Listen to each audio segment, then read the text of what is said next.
Astrodome. Jim Breach is getting ready to tee it up for the Bengals. And these two teams have always, in recent years, despite the fact that the Bengals have had the majority of victories, have always had outstanding ball games. There's the two deep men for the Oilers. Alan Pinkett is 20 and Willie Drury 82. Drury on the near side of your screen. Big Central Division matchup in the AFC. We're glad you're with us as we get underway. Pinkett at the 10. Hit his own man, and he's still barreling out toward the 35. Stopped just short of it at the 34-yard line. So the Oilers will take over as Warren Moon sets him up. Rozier and Woolfolk in the backfield. Mike Acue starting for Ernest Gibbons, who was hurt in the Miami game. They are down in the receiving corps. Of course, Hill and Williams are also out there. And the interior line, a good one. Matthews, Pennison, Romano, Kent Hill, and Steinkühler. Although they've been playing different positions this year than they did in 1985. First and 10 for the Oilers, just underway. Ball on their own 34. Acue in motion. Play action pass. Lots of time upfield. Almost picked off. Regan had it right in his hands and was unable to hold it. The 9-year veteran really upset. It was a play-action pass, and he was going to a crossing pattern. Now watch the play-action pass. Gives him some time to throw. He's got plenty of time to view the field. Drew Hill, number 85, the top of your screen. He just misfires, and Breeden's got an interception. And what he did there, Steve, was not concentrate on the ball. The ball tailed for Warren Moon. Edwards, Crumry, and Browner up front. There's your linebackers. Joe Kelly getting his first start. Played well against the Lions. We'll get the secondary in a minute. 2nd and 10. No score. Again from the 34, Moon. Over the middle, Drew Hill. Stopped by Bobby Kemp, and a first down for the Houston Oilers near midfield. 14 yards on that completion. Well, it's obvious that Jerry Glanville wants to stop the booing. He's throwing the ball in the first 2 downs, and he's been very conservative in the first 9 football games. That secondary will be in for a workout today. Breeden, Horton, Fulcher, another rookie in there, and Bobby Kemp. It's scoreless in the first quarter. 1st and 10 for Houston on their own 49. Bengals digging in. First running play goes to Mike Rozier into Cincinnati territory to the 47-yard line.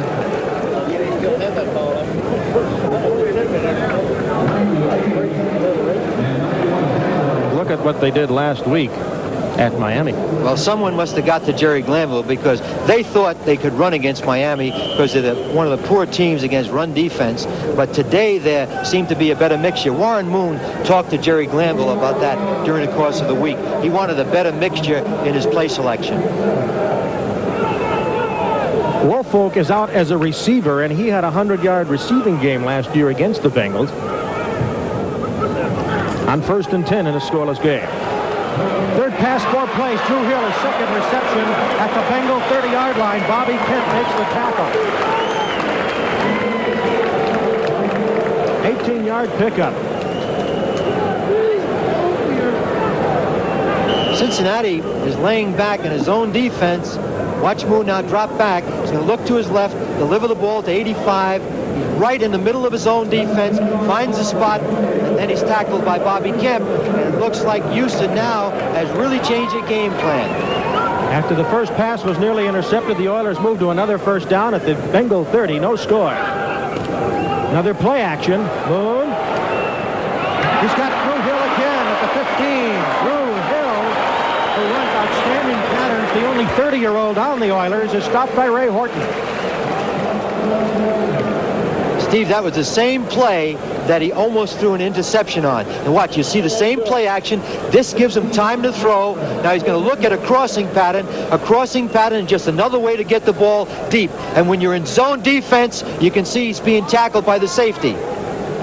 Another first down. Watch the angle there. You see him running across now. He's being chased by Horton. It's a man coverage. They switched up, and Drew Hill, one-on-one with either corner, is going to have a good day.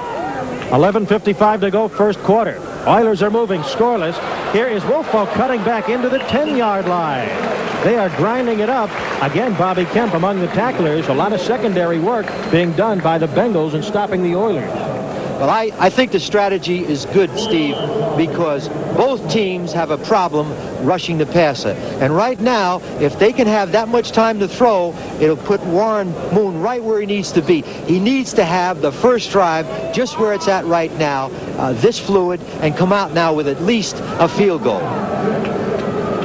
Woolfolk last week started against Miami, but only ran 4 times for 9 yards, and he's doing better now. That's Woolfolk in motion. Another pass. Big rush by the Bengals. Incomplete. And a flag. Drew Hill was covered very tightly by Ray Horton. You could see that one. First flag of the game.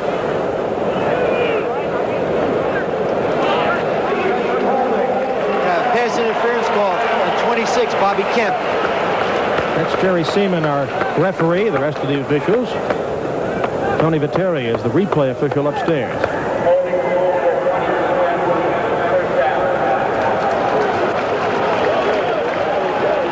First and goal from the 5-yard line for the Oilers in a scoreless game in the first quarter.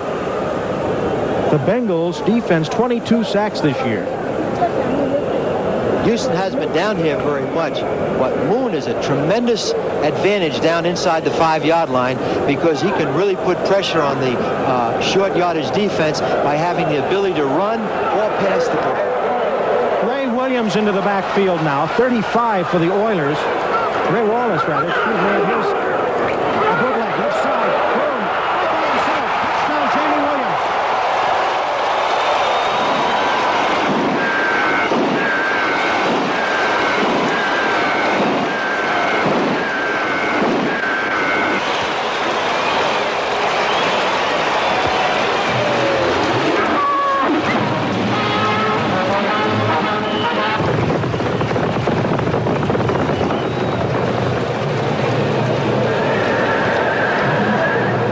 His first touchdown of the year. That was a well-executed drive, and they put a lot of pressure on the linebacker because Moon came out with the ball, and the linebacker came up to tackle him, and he threw a touchdown to Jamie Williams. And Tony Zendejas adds the extra point, his 18th and 19th tries, and what doesn't normally happen, the Oilers lead the Bengals early, 7-0. We'll return to the Astrodome for more action right after this. Stay with us. A 7-play drive, 66 yards, and the Oilers lead 7-0. Lee Johnson, who's the punter and kickoff man, will kick off. There's the series, and the Oilers last year had a good game against the Bengals at the Astrodome. I was here to do that game, and it looks like the Oilers did the best thing they could do in this game, being 1-8. Take the first drive for a touchdown because the crowd is singing Oiler Blue right now. Love you, Blue. Deep men for Cincinnati, Jennings and McGee. Stanford Jennings will field this in the end zone, and it will be a touchback for the Bengals, who trail 7-0. 10:58 to go, first quarter of play. Now watch the fake. Now he comes out with the pressure to run or pass. He gets pressured by Barney Bussey, and Williams is wide open in the end zone. And the reason that is successful, obviously, Cincinnati busted the coverage, but the pressure of the run and pass because of Moon's athletic ability. And of course, the Oilers like to blitz, come at you with different defenses. First and 10 from the 20. Eddie Brown in motion. The line of scrimmage by Ray Childress, who's having a great year against the run, number 79. Let's look at the Cincinnati offense. Brooks and Kinnebrew in the backfield. Good receiving core with Collinsworth and Brown and Rodney Holman, the tight end. The interior line has been decimated by injuries. They only have one backup, so Munoz, Reimers, Kazerski, Montoya, and Blados, who's starting at right tackle today, are in for a long, long day. They have 3 changes in the offensive line. Joe Walter hurt himself at practice, and he earned his start when he played the Oilers last game 3 weeks ago. David Douglas, the only backup. 2nd and 8.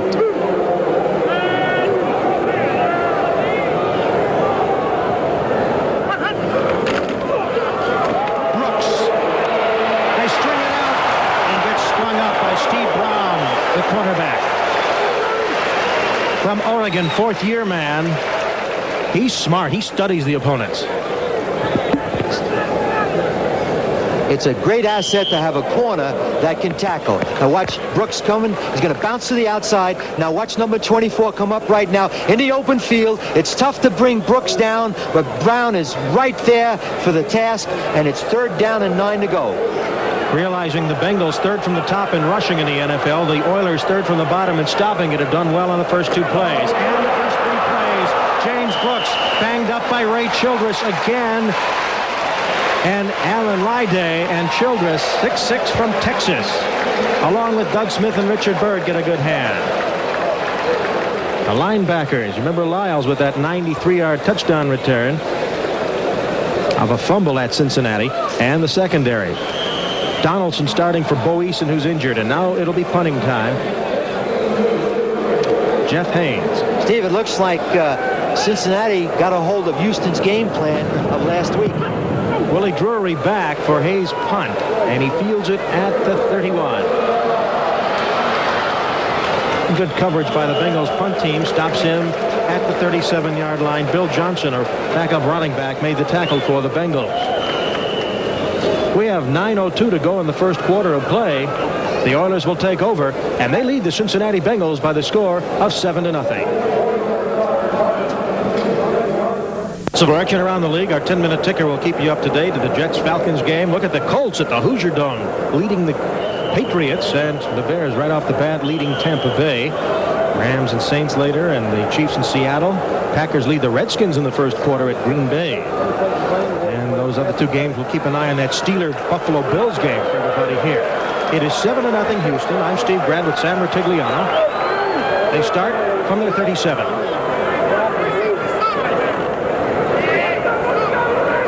In motion. Big pressure. And he throws it in between the coverage and completes the pass to Mike Acue. Bobby Kemp covering. Acue getting the start for Ernest Givens. His second reception. This was 19 yards. They're developing a pattern right now. Play action pass. Fake to Rozier. He's got protection. Now watch him duck up, step up in the pocket, gets another crossing pattern to Mike Acue, 86, falls down on the ball. And when you're in a lot of zone defenses, you have to be patient. But look at the matchup now. Matthews on Brown. It gets his hands on him and pushes him up beyond the quarterback. It's a 1st and 10 for the Oilers from the 43 of the Bengals. Here's Rozier stringing it outside, turns the corner, and butts heads with Lewis Breeden just short of the first down, but a good pickup on first down by Rozier, second-year man out of Nebraska, former USFLer. The reason the Oilers are having success right now is because of the blend. They're throwing the football, and they've got a good blend right now, and they're in sync. And on the other side of the coin, Cincinnati's defense is a little disoriented. The man with the green ear sets you see next to Coach Glanville is Gary Huff, the quarterback coach, and he says his main job, besides drilling Warren Moon, has been to pump him up and keep his confidence. 2nd and 1. Rozier apparently has the first down for Houston.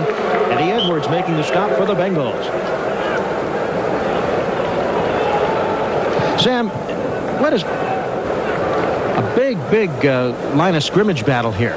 Watch Matthews, 74, getting it up on Browner. He lifts him and takes him straight back. This is one of the things that Ross Browner doesn't do well. He doesn't play the run well, and you could see Matthews just pushed him right off the line of scrimmage. Well, he buries opponents.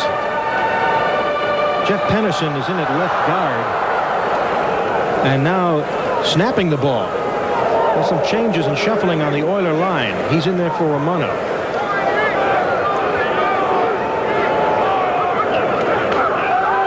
And 10, Moon pressured. Look at that backhanded pass to Wilco. But they'll lose yardage as the Bengals have it well covered. Lots of pressure. Breeden coming up to make the stop.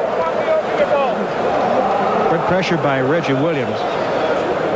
Now this is a new twist on the way in which you should throw the ball. You little leaguers now don't try to throw the football this way. He avoids the rush, works to the outside, and then just flips the ball out to Woolfolk. He would have been better advised just to throw the ball in some blonde's lap in the mezzanine. They'd have 2nd and 10. They wouldn't have lost 3 yards. 7-0. Houston leads the Cincinnati Bengals. We have 7:20 to go, first quarter of play. And the slot to the right. Rozier. Browner slows him up. The Bengals put him away. Ray Horton came up there. So did Joe Kelly. Sam, the AFC Central at one time was the most feared division in pro football, and there's been a change. What basically has gone on? Well, they're in transition right now in the most important area. Used to have Anderson, Sipe, Stabler, and Bradshaw. Now you have Boomer Esiason, Bernie Kosar, Warren Moon, and Mark Malone. 4 young quarterbacks. And that's difficult to do in a short period of time. 3 wide receivers for the Oilers, Acue, Hill, and Drury. From the shotgun, they've got Jamie Williams as a blocker.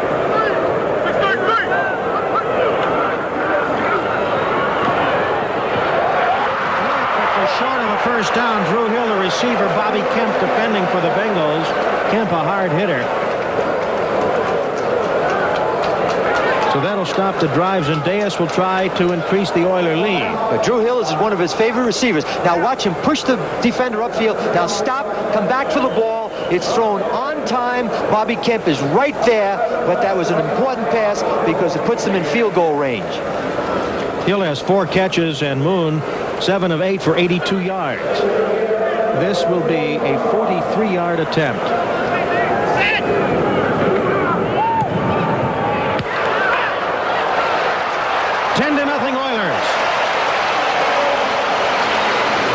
Tony Zendejas for the 43-yarder, and the Oilers score again. Well, Warren Moon has answered some critics. There's the kick right now, puts him up 10-0, but Moon's throwing the football well. Colts still own their lead over the Patriots, and in case you're wondering, Tom Zag is starting for the Chicago Bears at quarterback at Tampa Bay. Packers leading the Redskins in a surprise. And now Buffalo leading the Steelers 6-0. They missed the extra point. Here's Lee Johnson's kick, and again it'll be a touchback. Stanford Jennings wisely fields the ball, secures it, makes sure there's no trouble, and the Bengals will start from their own 20. Mojo's very happy. We talked to him before the game. Now, Mojo, give me a flip, Mojo. Ready? He's already done it. Don't pull a hamstring, Mojo.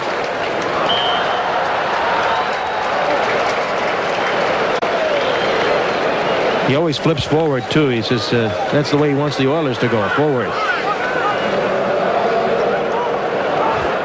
Bengals, 1st and 10 from the 20, trail the Oilers 10-0.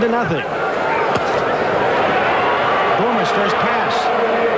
Collinsworth, first down. Covering on defense for the Oilers was rookie Patrick Allen, third-year man out of Utah State, and he made a saving tackle because Collinsworth had a clear lane down the sidelines. Going to see some good matchups today. Chris Collinsworth and Eddie Brown against Patrick Allen and Steve Brown. I think these 2 receivers may be the 2 best in the National Football League. Now watch Boomer now. He's got a good protection. Neither one of these teams rushed the passer well. Another crossing pattern. And there's Chris Collinsworth, number 80. And Patrick Allen trailed them, made the play. They got a first down. 13-yard pickup on the play. Brooks cuts back and gets good yardage on first down before Doug Smith, the nose guard, and Robert Lyles from a linebacking spot make the tackle. The Oilers have sure consumed time in the first quarter. We have 4:51 to go. And you see that James Brooks for the Bengals, helping lead their outstanding rushing attack, is second only to Kurt Warner. What's unbelievable about that stat is he has a 5.6 average, and you could see the way he eluded tacklers, why it's at 5.6. He had 120 yards last week at Detroit. On 2nd and 2. Kennebrew is going to be stopped short, apparently. John Grimsley from Kentucky made the tackle. And, hey, they're still saying that ball is loose, and they're trying to unpile him. We had a stack of about 21 bodies, but I think they're going to be about a football length short. And the Bengals do retain possession. That's forward progress. Jerry Seaman, the referee. It'll be important for them now to get a first down and continue this drive, because they can ill afford to let Houston get the ball back with a 10-0 lead. It'll be 3rd and 1. And there's Sam Weiss is having a meeting on the sideline, talking to his offense, hoping now that they'll get a first down and they can get going, because it's 10-0. They got to get the ball in the air to get back in the game. For a second, I had to look at the field because Sam's been noted to have some of those huddles right on the field. 3rd and 1 for the Bengals. Kennebrew. Awfully close. They got a good spot, Steve. It's going to be a first down. Childress piled up in there, and again, he's having an outstanding year against the run, but only has a couple of sacks. It is a first down. Steve, I said Sam White's on the defense. That was the defensive coordinator, Dick LeBeau, talking to the defense when that timeout was called. This telecast is presented by the authority of the National Football League. It is intended for the private use of our audience. Any rebroadcast or other use of the telecast without the express written consent of the Houston Oilers and the NFL is prohibited. On 1st and 10, Bengals trailing 10-zip. Esiason goes long. Collinsworth catches it and is tackled at the 33-yard line by Jeff Donaldson. Starting in there today for Boeson. Looks like they changed up and went into a zone defense, and he picked Collinsworth right in the middle of it. He was in behind the corner in front of the safety. Watch how he gets the ball over the corner. Steve Brown, and there's a safety closing now. Jeff Donaldson. Anytime that happens, they're involved in some type of zone defense. 22-yard pass. Sam White likes what he sees. He wants Boomer to be able to get untracked in the passing department. 1st and 10 from the Oilers 33. Play action. Dumps it off to Kennebrew. He gets a first down and is banged out of bounds. Good coverage by Brown, who had to hit him hard. There's a big difference in weight there. About 90 pounds difference. When you have a back like that in the open field, it looks like a runaway train. I'm sure Steve Brown didn't enjoy having to take him on. 14-yard pickup. There's Larry Kennebrew's average on receiving. He builds furniture as a hobby. Watch Kennebrew right now. Lower the shoulder. He's going to push right.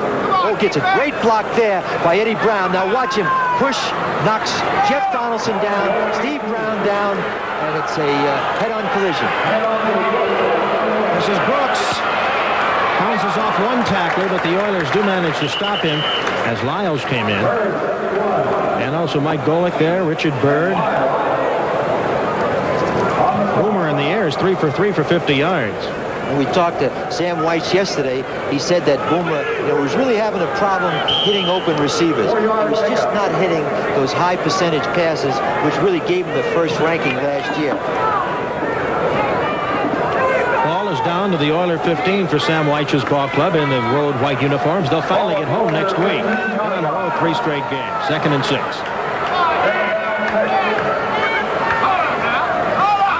Another play action. Pressure from Lyles. Flag goes down. Brooks gets the first down and is thrown into the band. Steve Brown chased him out.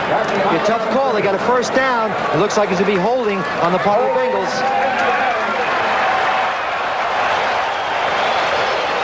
Second Cincinnati Bengal penalty. Penalties are tough, but they're part of the game. But it's when they come and how they affect the game that really hurt. There's a first down inside the 10. Now they're going to have to bring it back.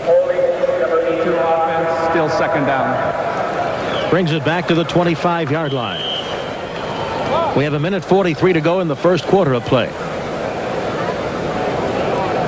James Brooks does a lot of things, but he's probably the most versatile back. See how he lays down right now? Now he comes across, and there's no one there to cover him. They're covering the 2 receivers up on top. Now watch him catch the ball, go up for the first down, but we had a unfortunate holding penalty. Stanford Jennings in the game now. The ball is thrown at him, and he can't hold on to it. Great for the Oilers. Jeff Donaldson covering, 3rd-year man out of Colorado. When Boomer gets in trouble, he floats them a little high, or they rise on the receivers. That ball was right in his hands. It was a tough catch, but he needed to make it. It was a first down catch inside the 5-yard line. Stanford Jennings had caught 4 passes for 68 yards. And Brooks goes back in. I want to be careful here, Steve, because it's important for them right now to come out with 3 points. If they don't want to throw an interception or take a sack. 3rd and 10 from the Houston 25 for the Bengals. Collinsworth in motion. The give is to him. Good pursuit. He's going to uncork one, or he tries to anyway, and it's written out of bounds. Alan Lyday from the secondary from Nebraska. recently activated. He made a good play stringing it out. Steve, it was a reverse, but Collingsworth was a quarterback in high school, and he was going to throw the ball. There's a reverse right there. See, Collingsworth never has a chance. There's just too much pressure being put on him, so he just has to eat the ball, and puts them in unfavorable field goal position. Right now, I would much rather prefer to have a guy like Esiason throw the ball upfield rather than come up with a trick play like that at this stage of the game. Collingsworth threw a 99-yard touchdown pass at Florida as a freshman. Jim Breach, daddy of 6, will try a long one. 49 yards. And the Bengals are unable to get on the board. We have 1:28 to go in the first quarter of play. And the Houston Oilers were able to maintain their 10-0 lead. We'll return to the Astrodome for the remainder of the first quarter right after these messages. Stay with us. Never more than 10 minutes away from scores with NBC's 10-minute ticker. Bears have another one. Willie Gault from Tomzak, a big pass. Jay Schrader threw a touchdown pass to give the Redskins on the board. Buffalo still holding on over the Steelers. 1st and 10 from the 32 for the Oilers. Moon wants it all. He'll get it. You bet he can. But he's out of bounds. Step-for-step coverage with Lewis Breeden, who always gets the top receiver every week. I'll tell you, Steve, that was a great throw. Outstanding throw by Warren Moon. Put the ball right over the cornerback, Lewis Breeden's head, and Hill should have caught that football. Now watch Moon. He's got to uncork this thing. Almost throws it out of the Astrodome. Now watch Drew Hill. What he has to do right now is concentrate. Concentrate on the ball. Don't move the upper part of your head. He's got the catch. Now move your feet. And what happens? He loses the ball. There's another tail end of it right now. Just watch his hands and eyes. Hands and eyes. He pulls the ball in where he lost his balance. On a running play on 2nd and 10, Rozier is stopped by the Bengal defense around the line of scrimmage. Leading the charge, Reggie Williams, 11th year out of Dartmouth. Also Carl Zander, 2nd year from Tennessee. Came a starter midway through 85. A reminder that our viewers should be standing by for the selection of the Budweiser Most Valuable Player at the conclusion of the game today. And Jerry Glanville certainly hopes it's a member of the Oilers. Well, they're stretching this defense two ways. They're stretching it vertically upfield, and they're running crossing patterns against the Cincinnati defense. This 10-0 lead for the Oilers is the biggest lead they've had in the first quarter since their win at Green Bay to start the season. 3 wide receivers, Akew, Drury, and Hill.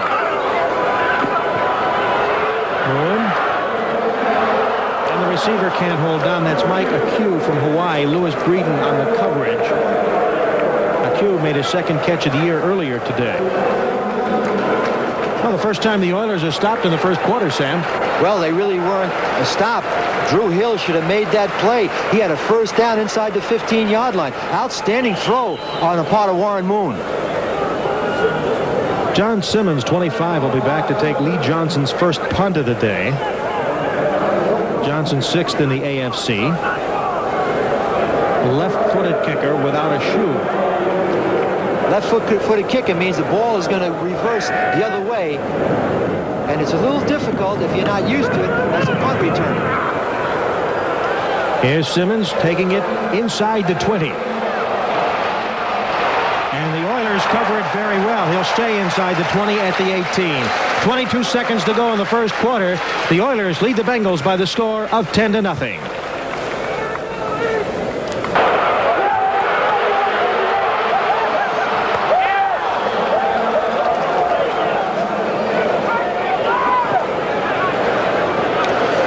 Well, Cincinnati took the ball on their own 17 after a 49-yard punt, and Eddie Brown just made a nice catch from Esiason for a 26-yard pickup.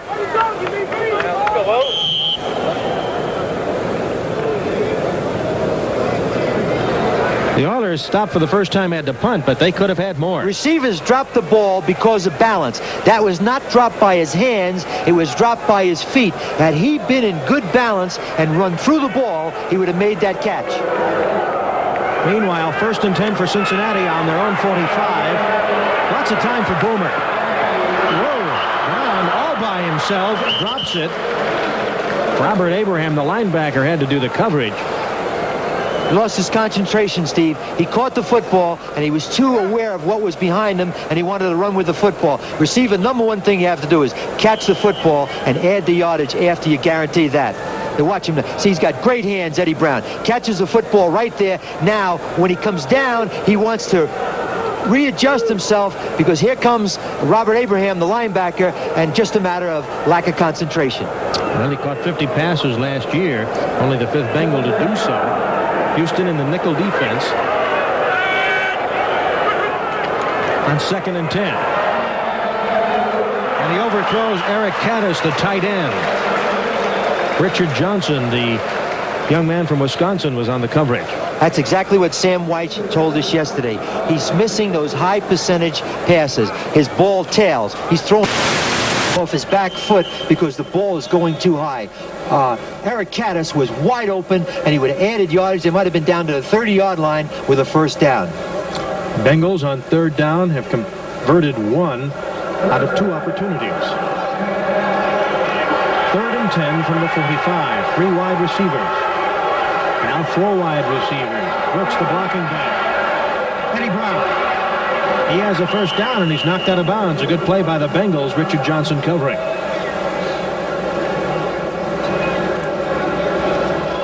As it gets inside Houston territory. Boomer is running now to help their pass protection. Eddie Brown is coming underneath the coverage, makes a catch, first down.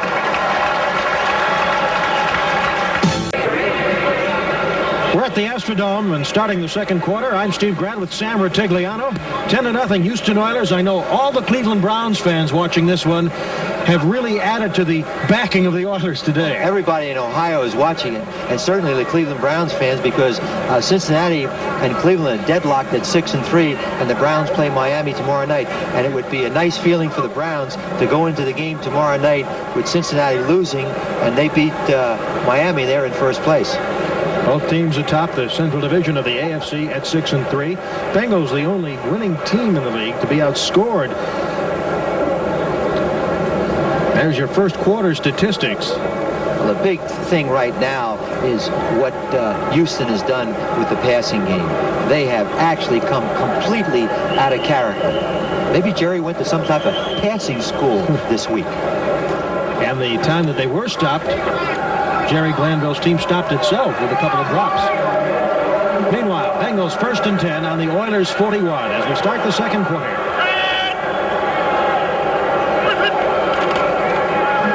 Kennebrew pulls his way for some tough yardage. Robert Abraham leads the tacklers along with Johnny Meads from the linebacking spot. Whenever you get a guy over 260 you have to bring down, you need help. Cincinnati has perfect balance. They have Kennebrew, Mr. Inside, and James Brooks, Mr. Outside. Both have outstanding rushing average. As you can see, the Bengals rushing offense, they're 3rd. Oilers rushing defense is 26th. And when Cincinnati has the ball, that's a good matchup. Stanley Wilson has come in for Kennebrew. Wilson, number 32, had a pair of touchdowns against Detroit, his first since coming back from his drug problem. Esiason, and it is unable to be completed to Eddie Brown, a little bit high. Steve Brown on the coverage. Should have made the catch, but it should have been a less difficult throw. He has plenty of time, and his ball is just tailing off. Take a look at the 41.2%. That's the percentage of passes against their pass defense, which is the best in the NFL. And you have to give them even a lot more credit because they don't rush the passer very well. 3rd down and 6. The only quarterback to hit over 50% was Esiason. He was 13 for 25 in the last game 3 weeks ago.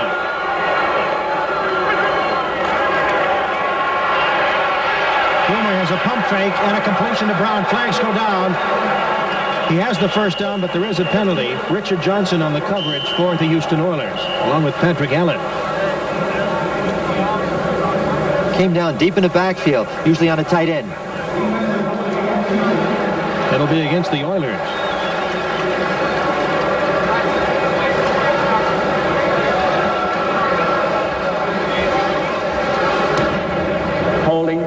24 defense.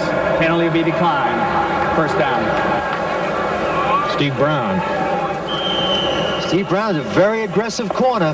He's going to come right up and watch him. He's isolated on the bottom of your screen. There's Eddie Brown, number 81. Now what's happening here, he's got all time in the world to throw this football. Eddie Brown makes the catch. Now get up, don't go back. Make sure you get your first down. Bengals are moving on the Houston 29-yard line. First and 10. 10-0 Houston Oilers lead. Second quarter. Play action. Esiason, he's going to take off. And he gets out of bounds, close to a first down. Kennebrew didn't throw a block, but put himself in the lane of the defender who had to sidestep. All you have to do is occupy somebody, and you give the guy with the ball a chance to get upfield and make yardage.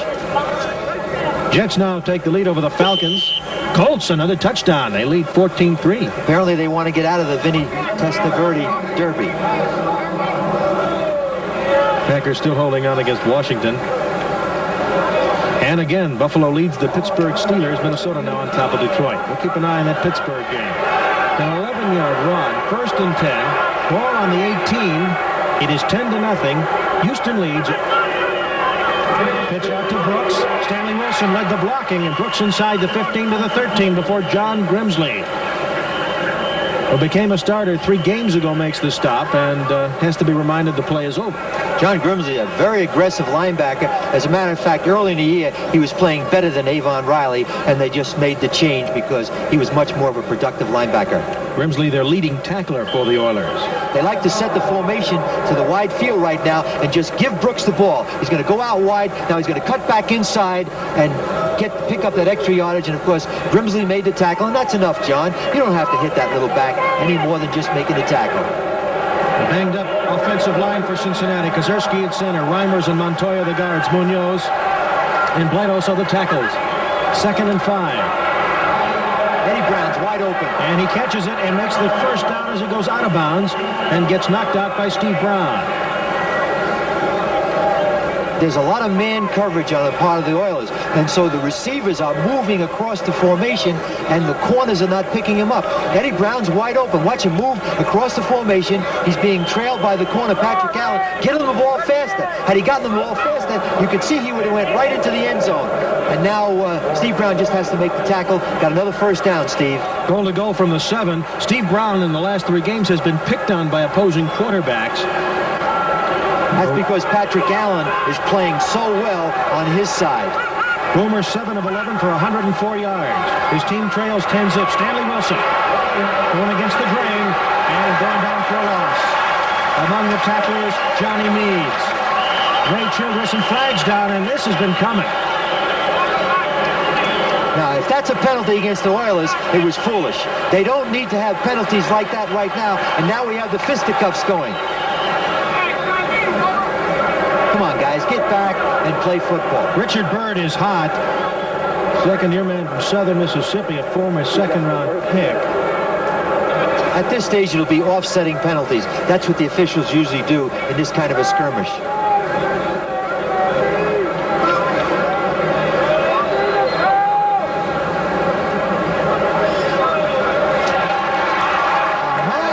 Going to go against Cincinnati. Somebody saw the first punch. The Bengals are having their drive stopped either with a penalty or a loss. Now remember the last drive, they had a first down inside the 10 with Brooks, and they had a holding penalty. Now they got a penalty, which is going to set them back, which they may have to settle again for field goal. Personal foul, unnecessary roughness, number 32, kicking. It is a continuous action foul. It'll remain first down. Steve, I'm going to say this very quietly. Watch the tail end of it. They said it was kicking. Now, Wilson's trying to find a spot. There, he can't find it. Let's take a look at it right now. There's the push down, and now watch Wilson kick. Well, you see, the official didn't get the first push by Ray Childress. He just saw the kick by Wilson. That happens all the time, Steve. Wilson is out of the game now. Reverse. From the 24. Here's the reversal.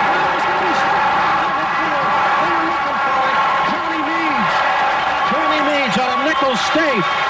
Oh, is he back from that knee injury on that play? That's the second reverse. The last one was to Collingsworth, which threw him deeper into field goal range. Now this one to Eddie Brown will take him out of field goal range. Third and goal from the 40-yard line for the Bengals. Now what they'll probably do, Steve, is try to complete a 10 or a 15-yard pass to get in decent field goal range and try another attempt with Jim Breach. I don't like that call, Steve. And the Oilers call a timeout. There was some little bit of disorganization on defense. What I was going to say silently before, Steve, we don't want anyone to hear this, is the Oilers have no penalties and no turnovers. I don't want to put the whammy on them, but they haven't gone through the pregame warm-up without penalties and turnovers during the course of the first 9 weeks. And that's why they're winning 10-0 with 11:55 to go in the second quarter. Jerry Glanville pleased with what he sees. And as they get things sorted out, we'll return to the Astrodome right after these words.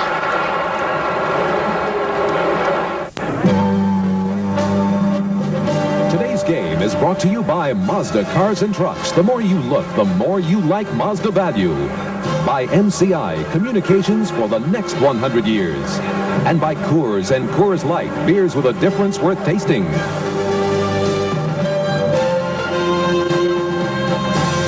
Steve Grant and Sam Rutigliano with you. Sam, there's a change in the down here after that last penalty. Well, Houston didn't take the play, and so as a result, they took the penalty, and Cincinnati got an extra down.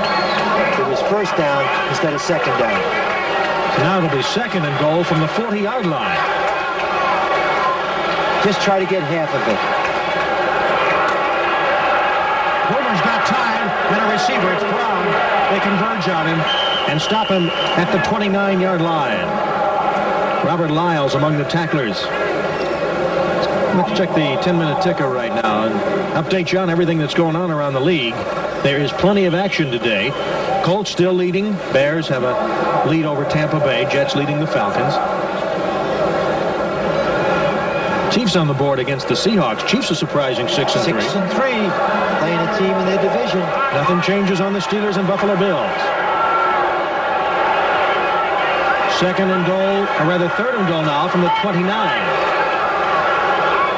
10-0 Oilers lead. 4 wideouts for the Bengals. Here they come. And he flips it up high. That goes wide and high to Tim McGee. Ball was tipped on the line of scrimmage. Had a chance, too. Had he hit that back, he might have been able to run for a first down, but it was tipped on the line of scrimmage. So Jim Breach will come in. He had a field goal blocked by Doug Smith. Boomer's having a tough day. We said at the top, last year at this time, top-rated quarterback in the AFC. Today, at the same time, 9th rated. So he is just not hitting those open receivers, and they're all over the place. A 47-yard attempt now for Breach.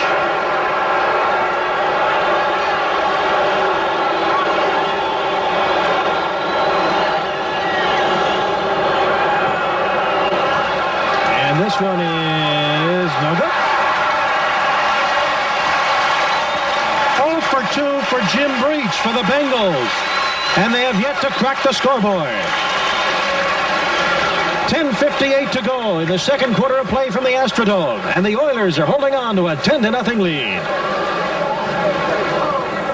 Steve Grant and Sam Rutigliano back with you from the Astrodome. Sam, it looks like the two teams are reversed. That's right. Houston has no turnovers, playing good defense, and Cincinnati had 2 big penalties on 2 drives where they could have scored 2 touchdowns, and Jim Breach has missed 2 field goals. So that means the Oilers will start again with 10:58 to go in the first half of play, and they lead 10-0. Ball on their own 29. Rozier on a penalty flag goes down as he belts his way up to the 35. Spoke too soon. That may be their first penalty. Told you I should have kept my mouth shut. David Fulcher made the tackle.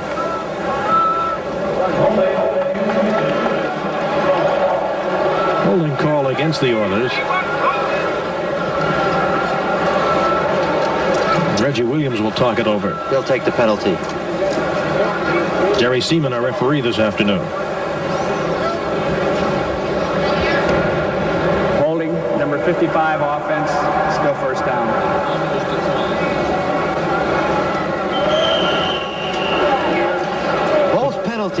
Steve, by Cincinnati took them out of chip shot field goals. Jerry Glanville, a little disturbed by that. Hope it's not a pattern. Romano the center. He's got Pennison and Hill at guards, and Steinkuhler and Matthews are the tackles. The offensive line for the Oilers. 1st and 20. To Woolfolk to about the 21-yard line. Joe Kelly, the rookie who's getting his first start, made the tackle, the rookie out of Washington. It was a screen pass, but they were in man coverage. Now watch the quarterback. Drop back.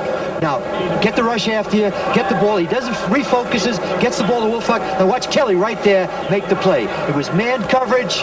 Watch Steinkuhler, number 70, on Eddie Edwards, 73. Now watch him. Stay on your feet. Keep him in front of you. Now cut him because it's going to be a screen. An outstanding play by Steinkuhler and the rookie, Joe Kelly, getting his first start. They picked up 1 yard, so it's 19. Completion, however, to Drew Hill, who's been his favorite target. Make that Woolfolk. Coach Woolfolk coming out of the backfield makes the catches, and Ray Horton, a fourth-year man, Kelly's former teammate out of the Washington. Drew Hill made the catch, Steve, and it's his favorite receiver. He's making the catch, and Horton is on him right now. Watch him turn him over, but he's trying to lateral ball. Don't do that. That doesn't make sense. That is not good judgment on the part of Drew Hill. But anyway, right now, Drew Hill is having a feast on Ray Horton, the Cincinnati corner. 3rd and 9 from the 31 for the Oilers. From the spread formation, an audible called by Moon. Bengals, and they pick it up. The completion to Willie Drury on the coverage is John Simmons, and Moon picked up that different change on defense. If you're going to blitz, Steve, you better give your defenders, they can't cover that long. If you're going to blitz like that and sell out, you've got to get to the quarterback. And at that point right there, the Oilers did a good job of pass protecting. But, Steve, nobody is rushing either quarterback very well today. Now, watch Steinkuhler right now. He's looking for somebody. He's staying on his feet, but they build a wall, a barbed wire fence around Warren Moon. 1st and 10 from the 42 for the Oilers, who lead 10-0. Play action. Lots of pressure now being applied by Cromrye. And Woolfolk is unable to hold on to that pass. Right now, Ahmad Rashad is standing by at NFL 86 in New York for this update. So let's go to Ahmad right now. All right, Steve, in Atlanta, earlier, Ken O'Brien hit Al Toon on a 59-yard touchdown. Now he hits Wesley Walker on this 46-yard touchdown. Jets lead 14-0, second quarter. All right, Jets in a tough game with the Falcons, but they're on top. Right here, the Oilers lead the Bengals 10-0. 8:45 to go in the first half of play. Steve Grad and Sam Rutigliano with you. Moon 10 of 14 for 104 yards passing. 2nd and 10. Again. First down, Oilers. Ray Horton on the coverage on that 14-yard completion. Cincinnati's going to have to do something on that side. They got to help Ray Horton out. They're going to make sure now they get a safety in behind him and double Hill, because Hill right now is really hurting the Cincinnati defense. You see the Jets now have that 2-touchdown lead over the Falcons. Nothing's changed in those other games.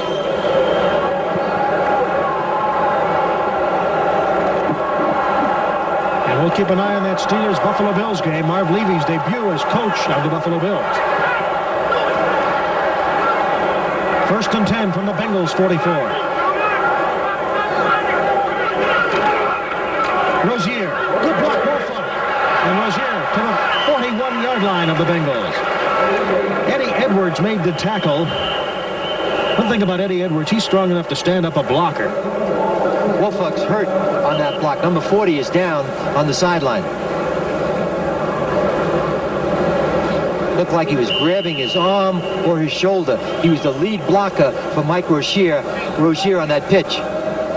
Ray Wallace is the backup there. Rozier, by the way, 6 carries, 18 yards. Watch the pitch from the I formation. Now, watch Butch Wolfoff, he's the lead blocker. He has to make a key block. Tight end does a good job. Jamie Williams. Now Rozier's going to back up inside. See, Wolfoff makes the block right there. He goes down, but you can't see really what happened except that he's holding on to his shoulder and his arm.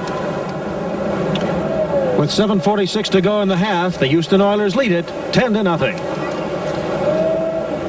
Like a quarterback who's only won 8 games and lost 31. Butch Wolfoff hurt his shoulder. Looks like he's going to be okay. All those teams need Vinny. It looks now like Warren Moon may be out of the race, but every one of those teams could use Vinny Testaverde. 35, Ray Wallace is in there to replace Butch Wolfoff. And 2nd and 6. Moon wants it all. Drew Hill. Inside the 10. Again, he beats Horton down to the 8-yard line. What's happening now, Steve, is Ray Horton has lost his confidence, and Drew Hill is gaining more confidence on every play. He did not even play the football on that one. Watch Drew Hill right now. He slips him to the inside. He's got him beat deep, but Horton is still in pretty good shape. Now turn and make a play on the ball, but Drew Hill stops and jumps, and you can see Horton right now is a defeated corner. And what a corner has to do, Steve, in this game, he cannot have a good memory. He's just got to forget it. And right now, Horton is really disjointed. Should have made a play on the ball. That could have been an interception. Take a look at it right now. Horton can move in front and make the ball, and Hill, who's not a big man, jumps up and makes the play. 7 catches, 115 yards for Drew Hill. 1st and goal for the Oilers. They lead 10-0. Rozier is piled up on. Joe Kelly made the tackle. 9 times this year, Drew Hill has caught 100 yards. Or 9 times in his career, obviously. Not this year. It'd be unbelievable. But one of the better trades that they made last year with L.A. He's given them a deep threat, and he really has a nice combination and a good chemistry with Warren Moon. They just have been too conservative in the first part of the season. Maybe this will be a new look for Houston for the rest of the year. This might have been the look that they were expecting from day one. Goes into the slot left with Hill to the left side on 2nd and goal from the 8. Rozier did not pick up any yardage.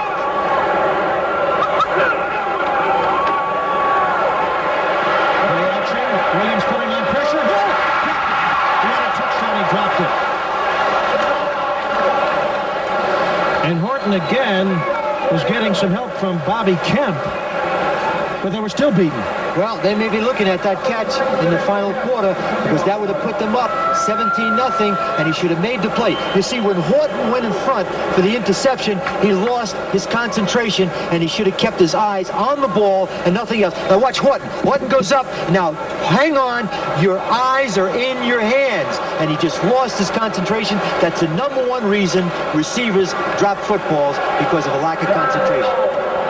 Houston trying to add to a 10-0 lead. They have the ball on the 8-yard line. 5:33 to go, first half. Almost a mishandle, big pressure. And Moon gets rid of it because Eddie Edwards almost sacked him. Eddie Edwards' pressure might have saved them 4 points, because if they kick the field goal right now, it's 13-0 as opposed to 17. Cincinnati has to come back with 2 touchdowns. Now watch, it's a play action right now. See, 73 was never even blocked, and so Moon has no choice right now. Throw the ball away so he can go back to the line of scrimmage and kick a field goal. There was some kind of a mistake on the part of the blocking with Houston. Eddie Edwards came clean. This will be a 25-yarder for Zendejas. He already kicked a 42-yarder in the first quarter. And the Oilers add to their lead. Zendejas' 25-yard field goal makes it 13-0. 5:26 to go in the first half of play. The way Cincinnati really is lucky they're only down 13-0, because 2 scores can get them right back in the game, and they have moved the ball extremely well. They've only stopped themselves. And you can't blame Moon today, because on the first quarter, the only time they had to punt, he had 2 big passes dropped. They were right on target, and here he has a touchdown that's dropped too. There's Butch Woolfolk, incidentally. His shoulder. It's his left shoulder. He's going off the field. We'll have to keep an update on that right now because Ray Wallace is a young man that they drafted this year from Purdue, number 35, and they really like this kid. That's one of the reasons why they traded Moriarty to Kansas City. There's Johnny Cash in his black outfit. He's a lot happier today. Sam, did you find the Browns players couldn't find you on the sideline if you didn't have a different color than the rest of your staff? The alumni found me all the time, Steve. There's Wallace. Wallace last week against the Dolphins, 9 carries, 32 yards. He was an all-conference defensive back and fullback at one time in the Big Ten for Purdue. Now, Sam's trying to get the idea on how to straighten the Bengals out here in the first half. Well, he said it all yesterday. Right now, Boomer Esiason is just not having a great year. He's just not hitting open receivers, and you're seeing that in the first half today. Stanford Jennings is back, along with Tim McGee for the Bengals to get Lee Johnson's kickoff. Remember, Johnson kicks off and Dejas does the PATs and field goals. And McGee at the 4. Finally hauled down. He gets up across the 20-yard line, and again, those whistles have to remind everybody that the play has stopped. Kirk Dodge made the tackle.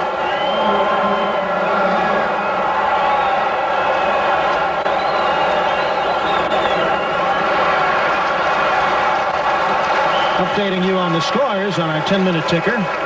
Again, no changes. The Jets on top. The Colts on top.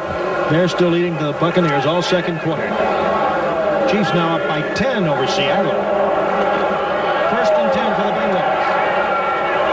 Brooks drops the ball. Sam, we've had a lot of drops on both sides. Why? Is it the building, maybe? No, I don't think so. I think it's just, as I've said over and over again, it's just a matter of concentration. Steve, they're into the 10th game of the year. At this point, they should not be dropping the ball. Over anxious on the part of the Brooks. What he wanted to do was run with the ball. Watch Brooks right now. He's got the ball. He's a good receiver. He wants to turn up inside. He just doesn't see the ball right into his pocket. Should catch the ball first and then run. Brooks averaged 10 yards a catch, and the flags go down. Take a look at Jerry Seaman. Cincinnati's right tackle was offside. False start on the center. Illegal snap. Still second down. Illegal snap by the center. Means he brought the ball up too soon. Sam's team has suffered a lot of miscues today. His team right now, Steve, is out of sync. The defense can't stop the Oilers, and the offense is just making too many self-destructive mistakes. Watch the center right now. Boomer's waiting for the snap. He's giving the signals. See his center bring the ball up too early, and it's a dead ball foul. Back to live action. Second down. Lofting it out to Brooks. Steve Brown on the coverage. He's a little upset he didn't pick it off. Steve Brown should have made that play. That's why he's laughing. The ball was thrown, and with Brooks not wide open, Steve Brown was waiting there. He should have went right in front of James Brooks and made the catch. He might have taken it in for a touchdown. Quick huddle for the Bengals on 3rd and 15, and a whistle. Mike Golick thought that maybe he could take a chance and try to score on that. Mike Golick is trying to get back to Ohio right now with his brother Bob. Can you imagine Mike scoring a touchdown? What the Golick family would feel like in Ohio right now? Can't do that, Mike. Got to wait till the quarterback and center to snap the ball.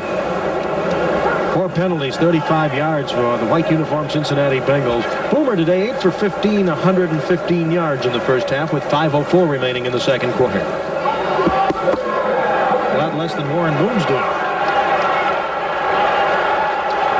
3rd and 15 from the Bengals 16. They trail 13-0.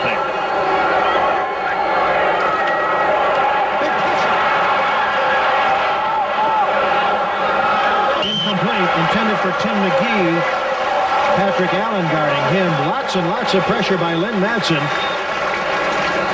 He nearly sacked him. Keith Bostic also pressuring.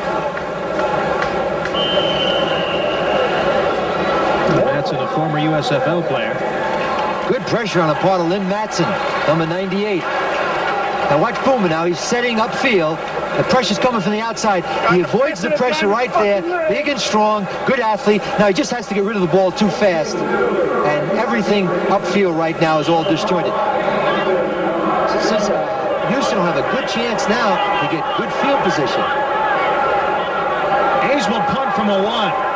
Drury standing at his 46. 35-yard average by Hayes. Fair catch signaled for by Drury at the 47 of the Cincinnati Bengals, and the Oilers have the ball on the Bengals side of the field. And they've been very, very steady. They have not self-destructed. That was a 31-yard punt.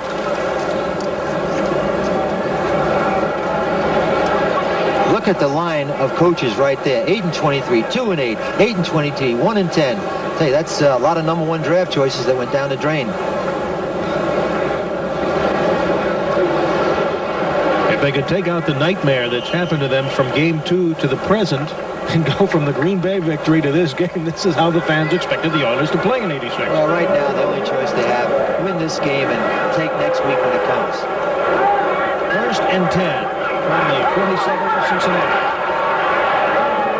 A lot of time. Close to a first down to the tight end, Jamie Williams. Kyle Zander, the 6'2", second-year man from Tennessee on the tackle. There's no pressure. Watch Warren Moon right now. He's got plenty of time. He sets, gets the ball to Jamie Williams. He's covered by linebacker Zander, and they got close to another first down. 2nd down and less than a yard to go. They just are not putting any pressure on him. He's going to complete passes all day. Williams came into the game only 13 receptions. Already today, he's got a touchdown reception in that pass. 2nd and 1, Wallace. Close to the first down. Ray Wallace in for Woolfolk, who left with an injury. Got another fight with Bruce Matthews, 74, and Joe Kelly, 58. Matthews put into their offense, and I think Anderson will be able to provide that for them. Johnson will kick off to McGee and Jennings. 19-0 Oilers. And the second half is underway. McGee's going to run it out 5 yards deep in the end zone. And it was a wise decision. He picks up 4 additional yards than he would have had he touched it back. And Ken Anderson, who played for a couple of plays, will start the second half. Ken Anderson is a 16-year veteran, and he's been the eyes and ears for Boomer Esiason since Boomer was put into the starting role. This is 1986 for Ken. Ken Anderson's a different type quarterback. He will hit open receivers, and he can throw the ball deep. Boomer, a spectator so far in the third quarter. Remember, in '81 season, it was Anderson who led the Bengals to the Super Bowl against San Francisco. 1st and 10 from the 24-yard line. Going deep. And he overthrows Eddie Brown. Covering is Steve Brown.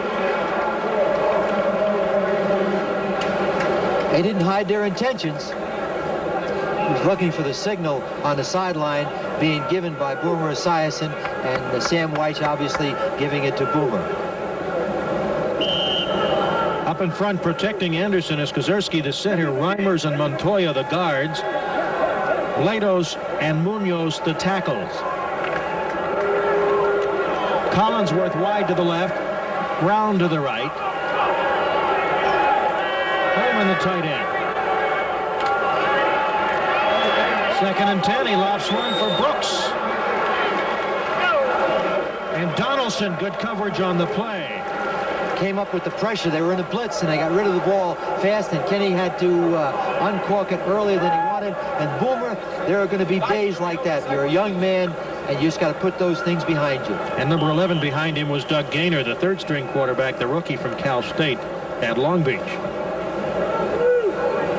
I don't think when Boomer went to bed last night, he thought he'd be standing on the sideline. Take a look at the replay now. He's focused right now. Pressure's coming, and he did have plenty of time. I don't think the blitz hurt him, and he just got rid of the ball too early, and it looks like he's a little out of sync. Bengals 3 of 7 on first downs.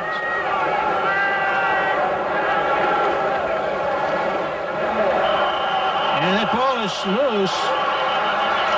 James Brooks, the carrier. We're going to wait for the officials to make the word on who's got the ball.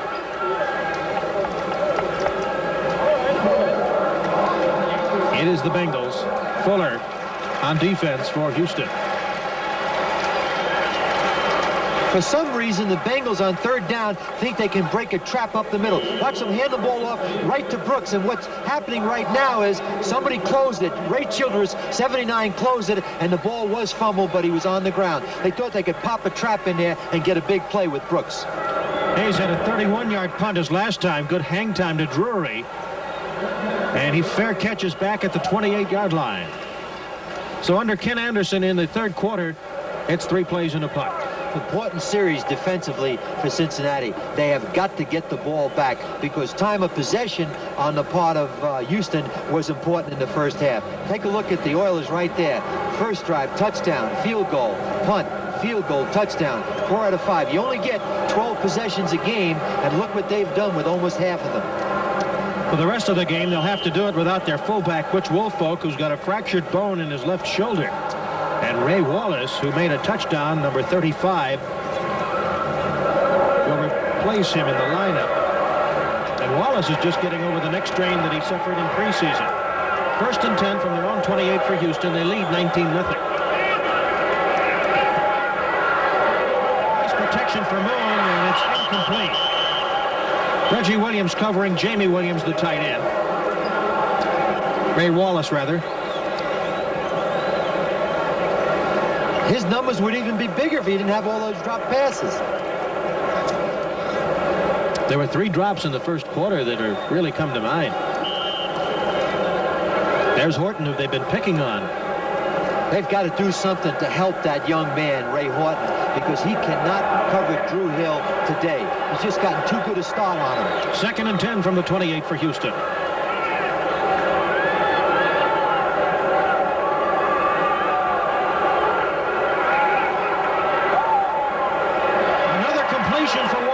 Flags go down. Drew Hill, the receiver. We have an update now at NFL 86 in New York. So for that update, let's go to Bob Costas. Steve, during the first half, Ken O'Brien of the Jets completed 16 straight passes in Atlanta. He took that string to 17 before the Falcons broke this one up in the end zone. So he falls 3 short of tying the league record of 20 held by Ken Anderson of the Bengals. But the Jets scored on the next play and lead 28-0. What's your Jerry Siemens call? Number 70 offense, still 2nd down. You know, Anderson's record's still intact, as you heard Bob mention. O'Brien was putting on the pressure. It was another 1st down throw, and they had a holding penalty as a result of it. And we just finished talking about Ray Horton and Drew Hill, and they got another one-on-one. Hill on Horton. 2nd and 20 now from the Houston 18. 13:24 to go in the third quarter. Here come the Bengals. And Rozier slips through into the secondary. Good yardage to the 30-yard line. Reggie Williams makes the stop along with Bobby Kemp. A 12-yard carry for Rozier. Lots of action around the league today. Jets pouring it on the Falcons. Colts a 1-point lead now over the Patriots. Chicago a comfortable lead over the Buccaneers. Nobody doing anything at the Superdome. Bill Kenny another touchdown pass against Seattle. The Chiefs on their way to a 7-3 record. And Buffalo still leading over Pittsburgh 13-6 in Marv Levy's debut. There's our score in the third quarter. 3rd and 8.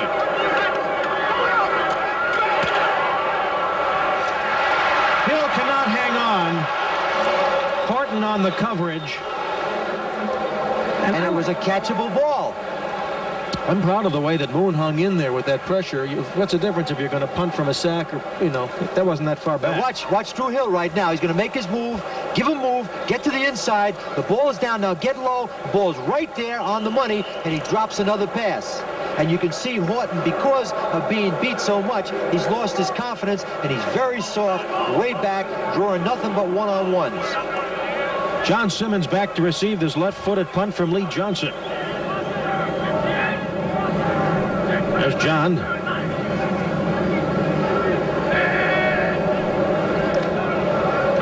Last week he had 3 fair catches. Lee Johnson sends this in orbit. If they can cover it, the Bengals are in trouble. It stops inside the 5.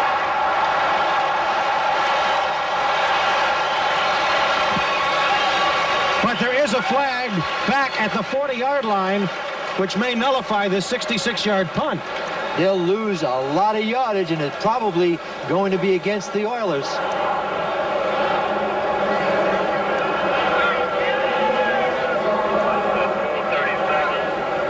Come on, guys, you can't take that long.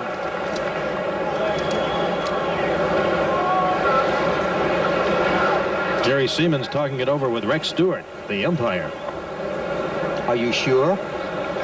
Come on, fellas, don't fold your arms. Make a decision, and let's get back into the football game.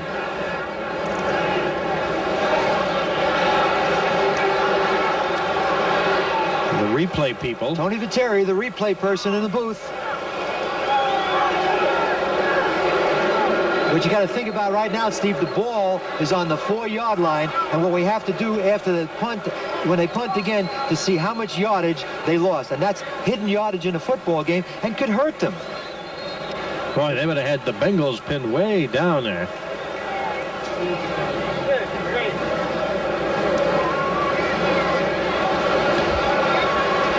There's the punt by Lee Johnson. There's Lyles, 93. Holding number 25 kicking team. Repeat 4th down. Well, they didn't call it on Lyles. They called it on number 25 on the kicking team, and that's Keith Bostic, their strong safety. Meanwhile, Simmons will move up to the 35 to return this punt. Watch Bostic in the middle of the screen. He grabs him right there. You can see Bostic, 25, right in the middle of the screen. He won't let him go. I mean, it's all right to take a dance, but not for 10 seconds. Choose your partner. Another whistle.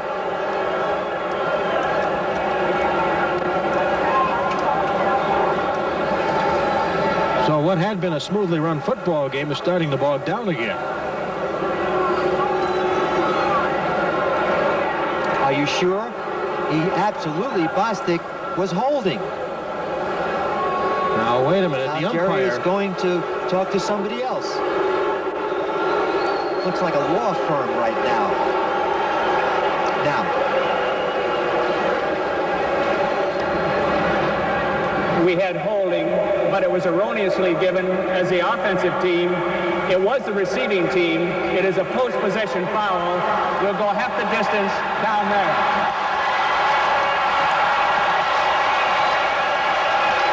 Post-possession means after the play, they're going to have a first down on the 4-yard line. I'll tell you what, I haven't heard a roar like that in the Astrodome since Billy Hatcher's home run in the playoffs. A lot of walking around. We had to walk from the 4-yard line away back the other end of the field. And now Sam Weiss is getting the interpretation from the official. It's going to be Cincinnati's ball on the 4-yard line. 12:20 to go, third quarter of play. The Bengals are trailing the Oilers 19-0. Nobody knows what's going on. There's half the team on one end of the field, half the team on the other end of the field. We're having meetings all over the place. Sam Weiss is holding court. We've been going on like this now for 5 minutes. It's a good thing we're not paying attorney fees. Meanwhile, Johnson's 66-yard punt was the longest in his career. Now walk it back down under the shadows of the Bengals goalpost. You think they were being paid by the hour? By the second, Steve, you're in big trouble. Let's hope this is the final interpretation. Not that we want to see the Bengals or in trouble or the Oilers with an advantage, but they've worked on it and worked on it for several minutes now. Well, one thing good about this, we will have no instant replay on this one.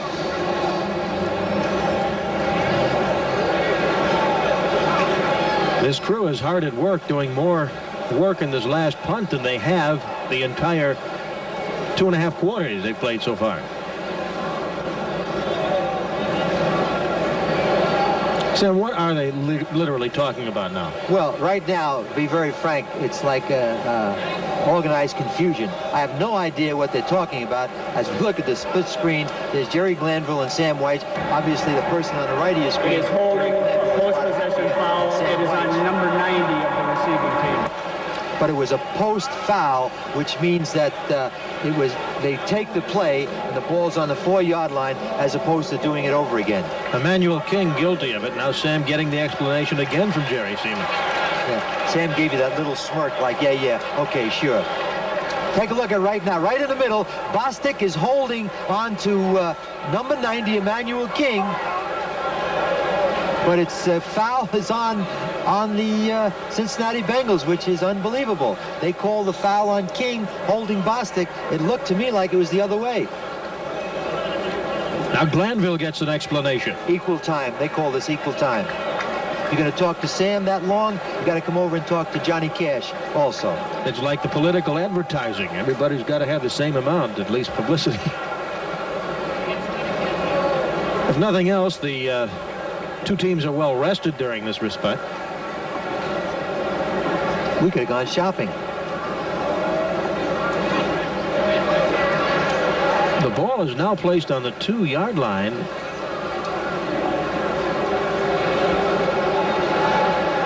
I want to hear Jerry reorganize this one and give us in the crowd the exact interpretation. Meanwhile, Ken Anderson will be back for his second series in the second half. He's in a hole now on the 2-yard line, 98 yards to go. Kenny Anderson, characteristically in a situation like this, would try to throw a bomb to get out of trouble. 12:20 to go, third quarter. And here at the Astrodome, the Oilers lead the Bengals 19-0. Today's game is brought to you by the Heartbeat of America, today's Chevrolet. By Federal Express, why fool around with anyone else? And by Hewlett Packard, the people who turn your business computing problem into a business computing solution. On the post position penalty, they go half the distance. Cincinnati's ball on the 2-yard line. They trail 19-0. Anderson, that real mobile. Has it picked off. Donaldson. Touchdown. Brown. On the lateral. They're going to call the play dead. Apparently, Collingsworth got a piece of Donaldson. There was defensive contact. The runner was down. First down. At any rate, the Oilers are in good shape. Kenny forced the football. Watch Donaldson come in right now. It's thrown poorly. There were 3 jerseys around him. You see Donaldson's down. Collingsworth tackled him, and you can't pitch the ball to Steve Brown for the touchdown. But Kenny forced the ball. There were 3 jerseys around Chris Collingsworth. Actually, it wasn't a tackle more than it was a little love tap as he was on the ground and was able to tap him down to officially down him. All he's got to do is make contact, and the ball is dead right there. First turnover of the game. And the Oilers in great possession. 1st and 10 from the Cincinnati Bengal 11 and a 19-0 lead. We got a little bit of a problem on the field, and the Oilers called a timeout. They're on the 10-yard line. And they could get a first down inside the 1. Sam, the Houston drives have been touchdown, field goal, a punt after 2 drop passes, field goal, and touchdown. They have not done that at all this year. Well, the reason for that is they've got a good blend. As we look at the 10-minute ticket, look at the Jets. Indianapolis are holding on. Chicago's got a good lead. I think Tomaszak is the quarterback. Chiefs are piling it on the Seahawks. Seahawks made that change with David Craig, and they've gone the other way. They could be a key for the wild card. Now the Steelers have closed the gap on the Bills. Only 1 point, 13-12. Yeah, one of the big decisions that John Makovic made at Kansas City was to start Todd Blackledge, but since he inserted Bill Kenny, they've really gone on winning ways. We know the Brown fans are watching as well as all the Cincinnati Bengal fans, and an interesting stat since 1978. The AFC Central is the only division with more splits involved intra-division-wise than sweeps. Made for a lot of unusual playoff tiebreakers. On 1st and 10, Hill. Flag down, he was bumped. Ray Horton, the man they picked on again. This is interesting. It looked like offensive interference. But Horton is having a tough day. It is called against the Bengals. You know what that means? The ball's now on the 1-yard line. 1st and goal for a touchdown. Pass interference, number 20 defense. First down on the 1-yard line. The penalty was in the end zone. Watch. Moon focus. He's trying to get the ball to Hill. His favorite receiver. Yes, you can see right now from behind. Horton made contact before he had a chance to catch the ball, and it was a good call. First and goal. The Oilers with a chance to increase a 19-0 lead with 12:08 to go, third quarter.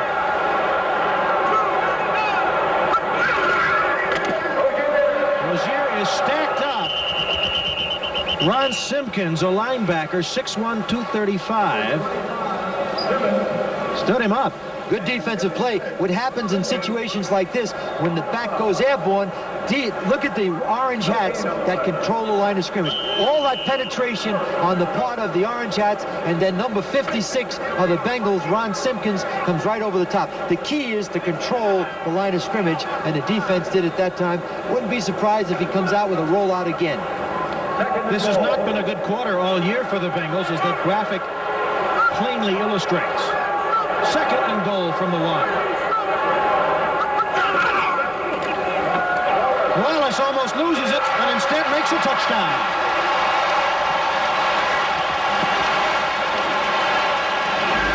Wallace made that interesting, Steve. Bengals unable to take advantage of this bobbling the ball.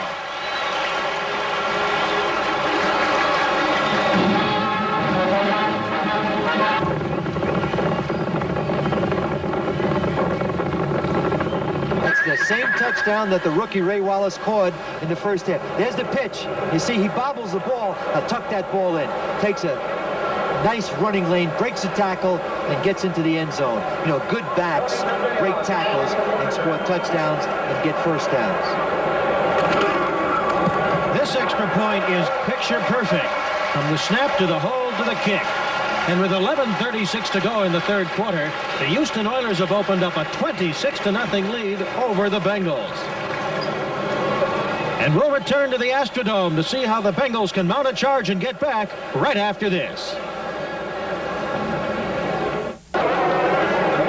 With Sam Ratigliano, this is Steve Grad, and once again for the second straight year, the Bengals having trouble at the Astrodome.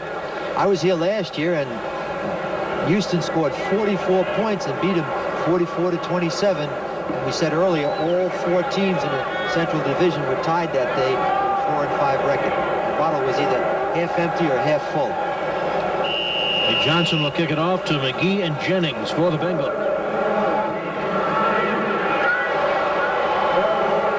It will be a touchback. It's hooking. A rough second half coming up of the season. Look at that murderous schedule for Cincinnati.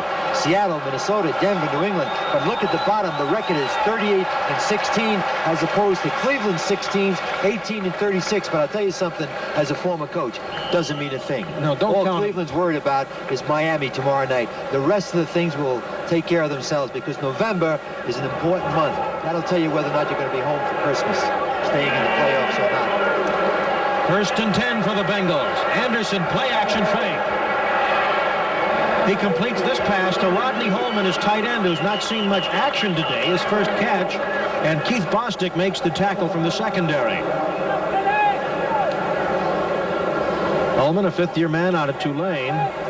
He likes to block. He had 3 catches last week for the Bengals at Detroit. They've got to score on this drive. I can't worry about field goals. They got to put points on the board. They have plenty of time because they have the arsenal. Their biggest problem has been with their defense. They just can't stop the Oilers. No other blondes on this team like that. That's Esiason, because Anderson's in there and he's going deep, and he may be picked off again. He overthrows his receiver, James Brooks. Steve Brown on the coverage. He couldn't quite run under it, could Brown, for the interception. Kenny's just taking chances now. He's trying to force the ball. They're down 26-0. So at this point, you know, you have to throw caution to the wind. He's got to make some big plays, and he's got to make things happen. O'Brien with all those touchdown passes today. And now the Patriots have passed the Indianapolis Colts. Colts had led all game, trying for their first win. So Testaverde is safe right now for the time being in Indianapolis. Kenny has 3 touchdown passes for the Chiefs. And Ouija Thompson caught a touchdown pass to put Pittsburgh within 1 of Buffalo. Second and 10 from the 33. Lots of time. Holman, the tight end, again, just short of the first down. Robert Lyles, a linebacker, bangs him out. And Lyles is a guy that they say plays better than the computer printout. He really has a nose for the ball. He's had 3 sacks already this year. He's a good outside linebacker. This defense really plays well together. When you look at all the parts, they're not really impressive, but they play well together. And Steve, they have played well all season long. Watch Holman right now. Lower his shoulder, go for the mark. Good tackle, gets his arms around him, but he should stay on his feet. And Holman gives him a tap and says, nice tackle. It looks like we're going to have 3rd and very short, or possibly a first down, and we're going to measure. You referred to the youngsters before watching.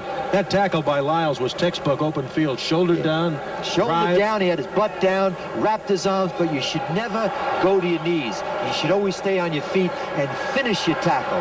Never go to your knees or never put your head down. Now, I think you'll tackle a lot better next week, Steve. Let's look at it one more time. Watch 93 break down. Now, wraps his arms, but don't go to the ground. Finish the tackle. Go right through and beyond the ball carrier. 3rd and 1 from the 42 for the Bengals. They're 3 out of 8 on 3rd down conversion. Flags down. Anderson deep. Incomplete. Flag down. Intended for Stanley Wilson. Could be interference. Steve Brown was on him, but there was another flag at the line of scrimmage. It's a big call. They're looking for the big play. We had a flag down in the backfield and one downfield. So it can be interesting now to see exactly who the penalties are on.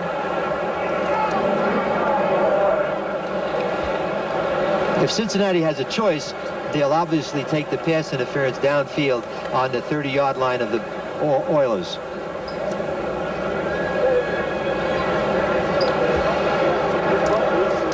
Let's hear what Jerry Seaman has to say about these flags. Offside, number 99 defense, penalty decline. Pass interference, number 24 defense accepted. First down. Oilers have been relatively penalty-free today.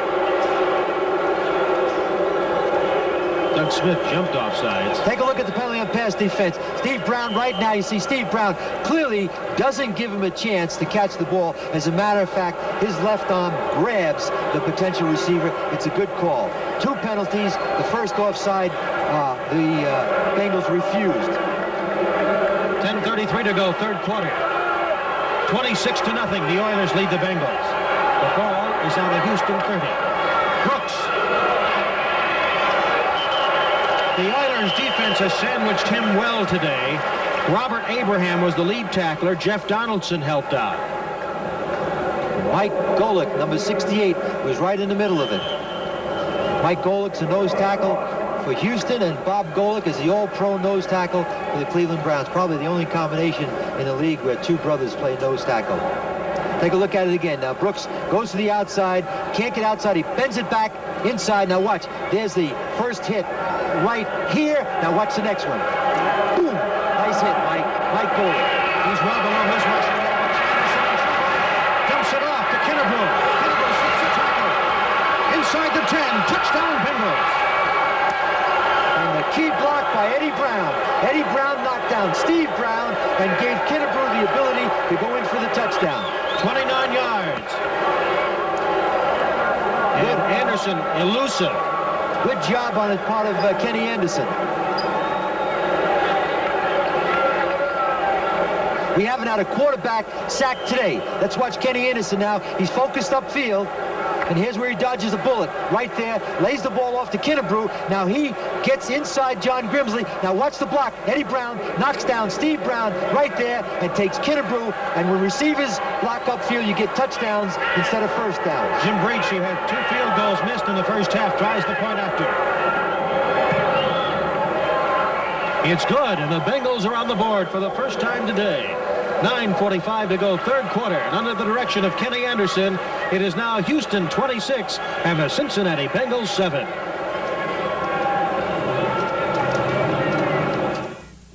There's the Bengals scoring drive, capped by the 6th touchdown of the year by Larry Kennebrew on that pass. Kennebrew, who had 4 touchdowns at the Astrodome in '84, Bengals record. He likes playing here.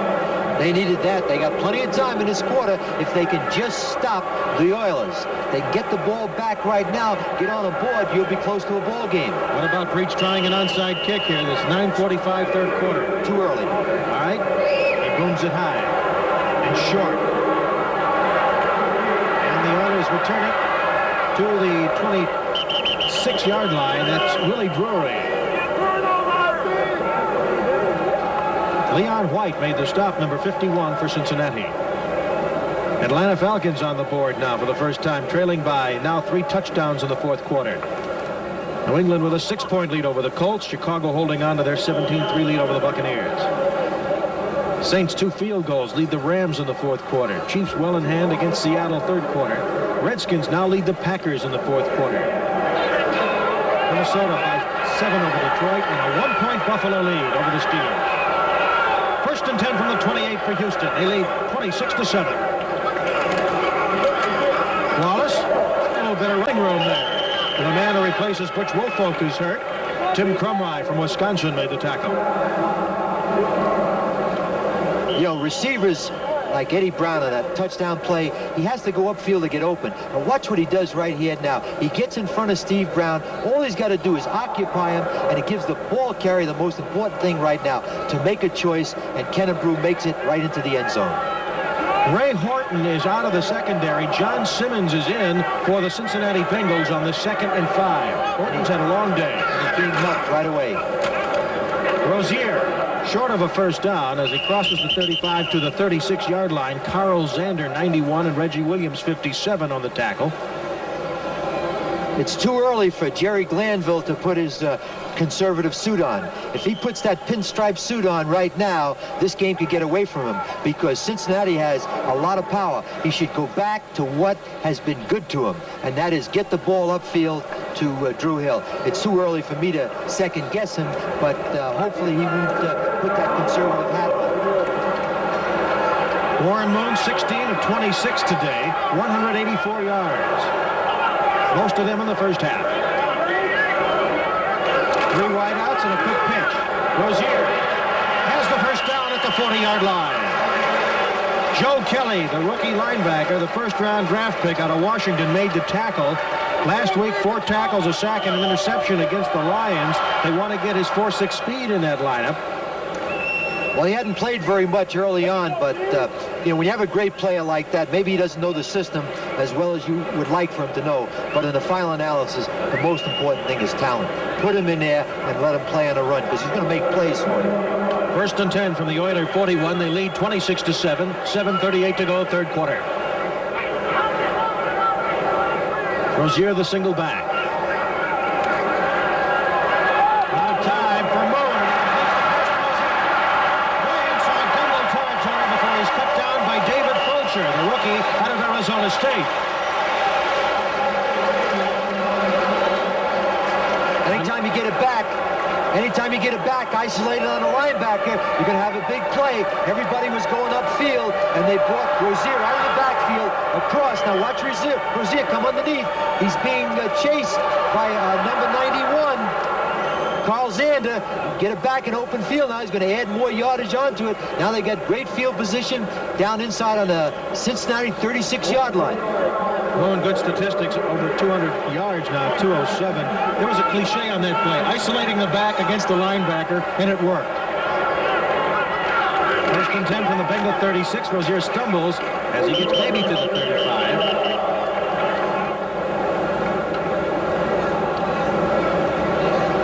Joe Kelly in on the stop again.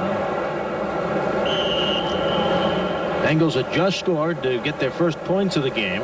But now the Oilers marching right back, and Sam White's trying to figure out a defense that'll hold Jerry Glanville as well. Well, he's frustrated on the sideline because he can't play offense while his defense is out on the field. Hill to the left, Acue to the right. Horton's back in the game on Drew Hill. And 2nd and 9. Out of the backfield, Wallace catches the pass. Just short of the first down before he's brought down by Horton. Carl Zander helped out. Again, you had Wallace Wallace on Carl Zander. He had a back one-on-one. See what's happening right now. They're so concerned about Drew Hill upfield. They're getting a chance now to throw to their short receivers, and Moon is mixing it up very well. He's got a very, very good chemistry. See, they're pushing the coverage up the field. Now he lays the ball right off to Wallace, and Zander is trying to catch him. 91 can't make the play. Horton's going to come in late, but not before they have a third down and less than a yard. Zander is an agile linebacker, but really not the fastest. He's playing inside. Alan Pink at 20 is in the backfield with Ray Wallace for the Oilers. Pinkett gets the call, and he's stacked up awfully close to that first down. Former Notre Dame star, the rookie, Roy Simpkins in there. They may have another fourth down decision because it looks very close. I don't think he made it. Got to remember, Butch Woolfolk is out of the game. He's hurt, so they only have one fullback, Ray Wallace. It may not be by much, but they do get the first down. And Jerry Glanville take a little bit of a soft breather there. You see Oliver Luck, the backup quarterback who played against the Dolphins. Give a good signal, Oliver, because he comes from St. Ignatius High School in Cleveland, Ohio. Want his mother and father to get a good look at him signaling from the sideline. They just signed John Witkowski, the former Ivy League star quarterback, as their third quarterback, did the Oilers this week. 1st and 10 from the 25. And there's Woolfolk. He has a crack in his shoulder. May be out right now for 4 to 6 weeks. 1st and 10 from the 25. A completed pass again. This to Mike McHugh. Coach Woolfolk, they're in a little trouble right now because they traded Moriarty. Woolfolk went over the fullback. Wallace was hurt, so they're really down to one true fullback. And the way he's bandaged up in the early report, he may be out for a while as he talks to Keith Bostic. And that's Mike Munchak, their all-pro guard, #1 draft choice from Penn State. And let's not forget that Ernest Givens is not in this game today. 81, their star rookie receiver. But he'll be back next week. They just wanted to keep him out this week for insurance. That's a good variety that they've used. On 2nd and 1,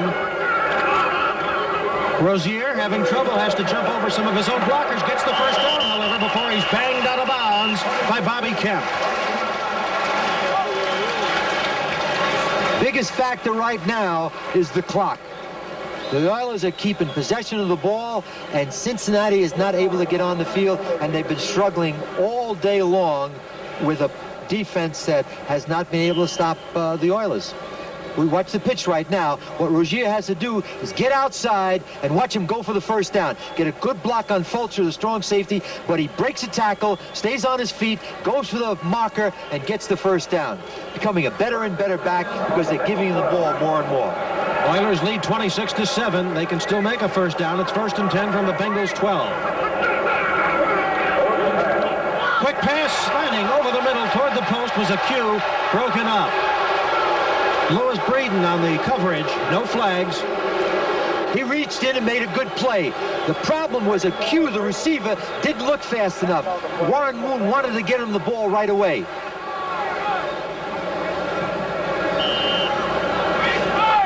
Breeden reaches in and he gets his hand on the ball. His right arm is around him to make sure that if he caught the pass, he would be able to tackle him, and it was clearly not a holding penalty. Grim Sam Weich today has watched his team be dominated by the Oilers, and you can see it in time of possession. 2nd and 10. Rozier. And a pair of defenders are right there to prevent him from making anything, probably a loss. Braden and Kelly were defending that play. They read it well. But it's under 4 minutes, Steve, and the clock keeps running, and that's the biggest problem that the Bengals face at this point in the game. This is in the 3rd quarter, 3:20 to go. They gave him 1 yard on the play, 3rd and 11. No reason for him to force the ball right now. They got a chip shot field goal. They'll make their 3rd down throw and kick the field goal and go up 29-7. The key on that last stat was the goose egg under interceptions for Moon. They have not picked him off at all. Batted right down. The ball is hitting somebody's helmet, and they may have...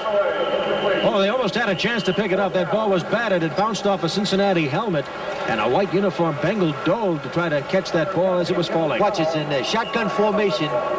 coming upfield. Now, most defensive linemen, if you can't get to the quarterback, leave your feet. Get your hands up. Get your hands up, and there's a lineman right there in the middle of the screen, gets his hands up and knocks the ball down. Zendejas with a pair of field goals. Will try to add to the 26-7 Oiler lead with 2:51 to go in the third quarter. This field goal from 30 is good. He was bumped down, but I didn't see a flag go down. There's a flag going down right now. They'll penalize the Bengals on the kickoff. Now Zendejas, they're... Yeah, watch Horton on the top of the screen. Gets the ball down. Zendejas follows through. No reason in the world right now to hit the kicker like that. That's a blatant foul unless you're forced into the kicker. And they should throw the flag. Because Steve, a kicker, really has no defense when he's in the rhythm as a field goal kicker or a There punter. will be no infraction on the play as the defender was pushed into the kicker from the opposite side of me. Field goal is good. Reggie Williams pushed him into the kicker. Yeah. So the score is now 29-7. Oilers lead. 2:47 to go, third quarter. I thought for a moment that Ray Horton wanted to cover the kicker because he can't cover Drew Hill. Here's another look at that field goal and the bump down of Zendejas. Stay with us. We'll be right back. 29-7, Oilers leading the Bengals. Sam, we've had an unusual game. There have been no sacks. That's had to have an effect on this contest. Well, the effect obviously is on Boomer Esiason, who just couldn't hit open receivers, as we said on the top of the show, and Warren Moon is hitting everybody. Here's the kickoff by Johnson to Jennings in the end zone. He'll down it there for a touchback. The Bengals will start at their 20-yard line. Let's update you on some of the scores around the league as things are getting late for those early games. And the Patriots continue to increase their lead over the Colts. Chicago increasing its lead over the Bucks. No changes there. Of course, the Redskins now pulling ahead of the Packers. And also in the fourth quarter, Buffalo a 4-point lead over Pittsburgh. They keep a close watch on there. The Steelers are coming back from the dead. Brooks on the carry. Good yardage to about the 26-yard line before John Grimsley made the tackle, along with Ray Childress. A lot of kickoffs today by Johnson, and 4 of them have been touchbacks for Cincinnati. They're all non-returnable. It's a big asset to have a punter who can kick off like that.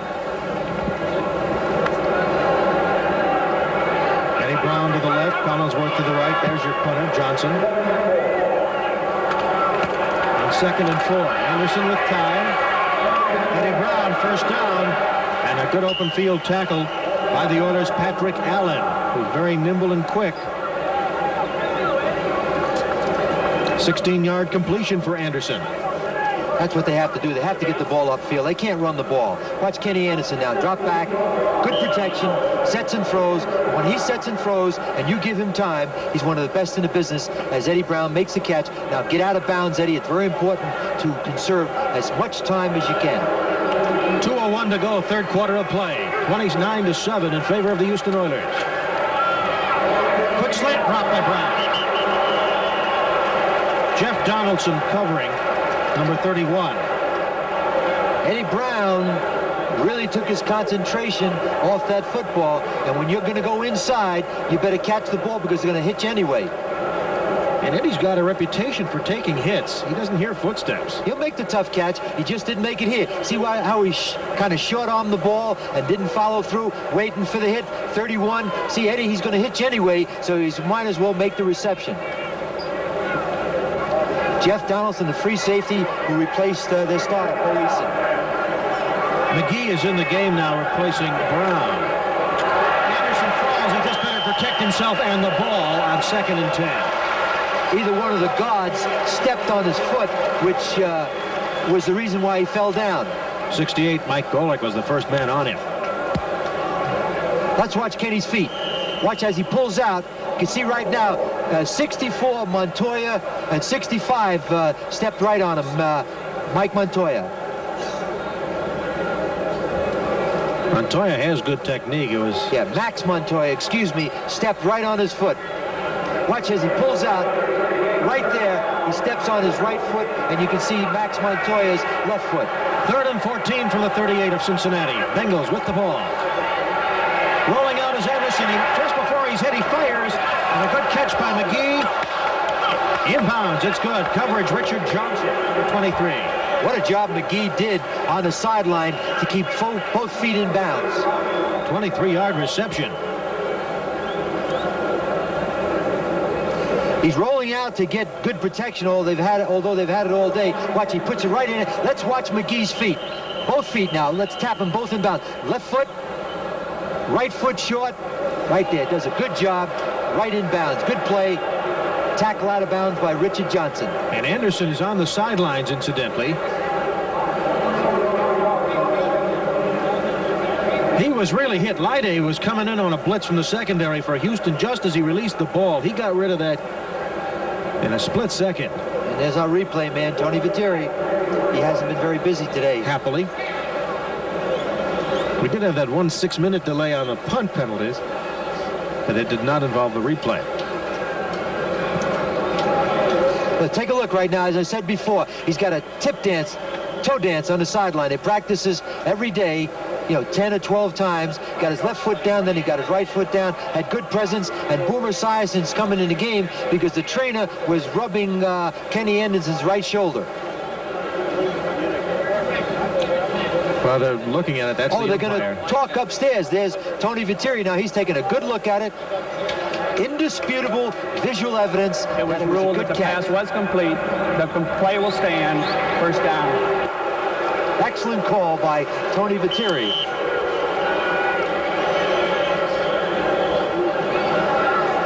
As we mentioned, Boomer Esiason is back in, number 7.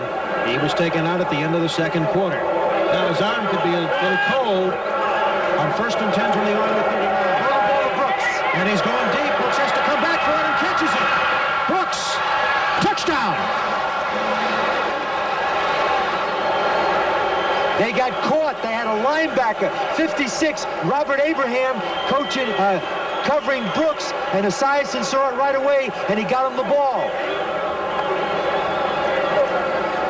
Why Brooks is so valuable. He's an excellent runner, but an outstanding receiver coming out of the backfield. Now watch Esiason now. He sees Brooks being covered by a linebacker, Robert Abraham, just throws the ball up, and now Brooks stops, makes a play. Abraham doesn't know where he is, and he gets into the end zone. They're back in the game right now. It's 29-14 if he makes the extra point. A 39-yard touchdown. That's the second touchdown by the pass for Brooks this year. He's got 5. Reach for the extra point. Flags down, could be delay of game. I think we had an offside inside. Looked like someone in the inside of the offensive line of Cincinnati was offside. Lyles is the man they were pointing to right away, number 93 on Houston.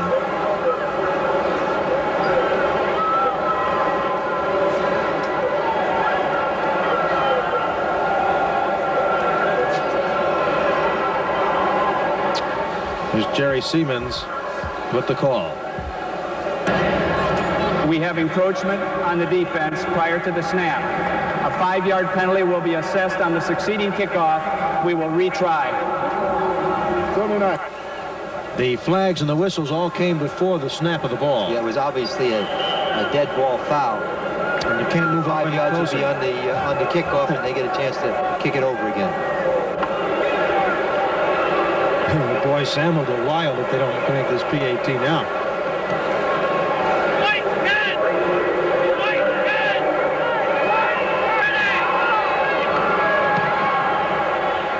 They make it. It is 29-14. The Oilers lead the Bengals as the Bengals are fighting back in the third quarter. If they can get this score 29-21 with about 8 to 10 minutes to go, they got a chance to win the game. What they have to do right now is play good defense. I think that touchdown bears another look as Anderson on the sideline, so Esiason came in for one play. Well, it's tough for a linebacker to cover a running back coming out of the backfield. See, he's all disjointed, doesn't know where Brooks is, and Brooks, being the athlete that he is, jumps up, makes the catch, goes the additional 2 yards. Jeff Donaldson, 31, makes the tackle, but it's a touchdown. And Boomer comes in the second half, and one play gets 7, and it was tough for him to do that an entire first half. All the Bengals fans know how well the Cincinnati team plays in the second half. As you see, back in 1981 through the present, they've never been below 500, and most of the time they're well above 500 in the second half of the year. Now it's a decision for Sam Weich, who's going to go back in. Well, I think that if Kenny Anderson's okay, he'll go back in the game. Pickett and Drury are back to receive the kickoff by Breach. 1:14 to go. Next Sunday we have a big doubleheader. I'll tell you more about that in a minute. Pinkett fumbles and he better get on it. It's a live ball. He downs it in the end zone. A touchback for the Oilers. And don't forget, next Sunday, the doubleheader on NBC. The day kicks off at 12:30 Eastern Time with NFL 86. And then you'll see the first half of our doubleheader. The Bengals will host Seattle, or you'll see Houston at Pittsburgh and Miami at Buffalo. And then the second half, Brown fans, I know you're going to be anxious to see them play the Raiders out at the Coliseum. Some of you will see the Chiefs and Broncos, New England and the Rams, or the Jets and the Colts. That's right here. Your team plays on NBC Sports. 1:06 to go, third quarter. 29-14 Houston. First and 10 from their 20. I formation. Wallace and Rozier. Wallace can't block his man. Rozier has to pay the price. David Fulcher from the secondary forced him out of bounds, and a big loss. The second half is interesting, particularly the latter stages of the third quarter. They're running the ball a lot on first down. Now watch Wallace now, 35. You have got to block Fulcher. Fulcher stands him up, stays on his feet, comes off the block. Classical block protection. Come off, take the ball carrier, run him out of bounds. Beautiful play by the rookie, Dave Fulcher. An 8-yard loss for the Houston Oilers. David Fulcher stopped Detroit on a 3rd and 2 in the fourth quarter last week to help preserve the Bengals' victory. They got to stop him on 3 plays on this series because they'll get the ball in good field position and be back in the game. 2nd and 17, and Acue can't come back for it. Breeden on the coverage. Mike Acue starting today for Ernest Givens. Dropped another pass. The perfect throw by Warren Moon. Excellent timing against bump and run by 34 Lewis Breeden. See, he's got him beat now. The ball is right there. He doesn't adjust. You see the way he didn't have his hands in the proper position. What he did there, he just wasn't in the proper balance to receive the ball because Moon put it right where you need to, right over the helmet of the defensive back. Third down conversions on your screen. Acue, by the way, missed the first 5 games on injured reserve. So he's still working his way into the lineup on 3rd and 17. There's the bomb. Drew Hill leaps up. Beat his man Horton again. He had him beat for a big play, a touchdown.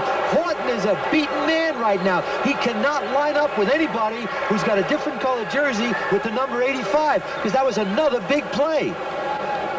This is the had it all the way could have gone for a touchdown possibly. This is the Warren Moon that the Foiler fans were expecting when he came from the CFL. This guy has made every pass today. He's not overthrown anybody. Listen, Hill's had a big day, but he's also dropped about 3. Now watch him. He goes up. Horton does not play the ball well. The ball goes right in his hands. He should make the catch right there. Horton doesn't even touch him.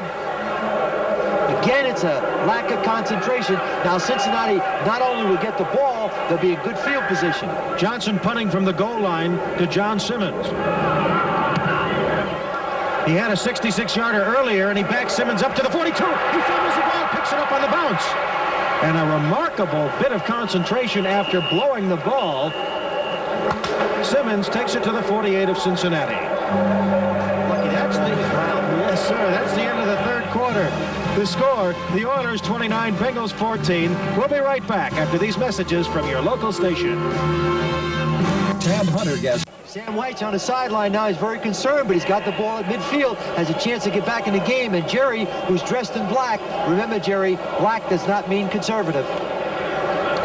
In the fourth quarter this season, the Oilers are doing well. They've outscored their opponents by 20 points. The Bengals are about equal, only outscoring their opponents by 2. Esiason back in the game. 1st and 10 from the Bengal 48. Brown slips a tackle. First down, goes out of bounds. He's chased there by John Grimsley and hammered into the bench and a flag. Ooh, that's going to hurt Houston. They haven't had penalties up until the second half. Now it's going to hurt them. They could tag on 15 yards, which puts Cincinnati in better position. Watch Eddie Brown now. He's coming out of the backfield as a back, and Boomer's going to lay the ball off to him right here. Here's what he does best. Now watch him catch the ball, cause a miss. Personal foul, unnecessary roughness, number 31 defense. He's out of bounds First down. I don't really know if that was as severe as that. Eddie really put on a good show. Perhaps Eddie taking acting lessons. Esiason 10 of 18, 166, and Brown has caught 7 passes today for 93 yards. 29-14. Oilers lead the Bengals. 14:50 to go in the game. 1st and 10 at the Houston 25 for Cincinnati. Flags go down. Brown catches the ball at the 20. He's knocked down by Keith Bostic. 25. Penalties have hurt the Bengals all day long. Here they got another big play. Remember, the Bengals missed 2 field goals because they were pushed back because of penalties. This will be against Cincinnati.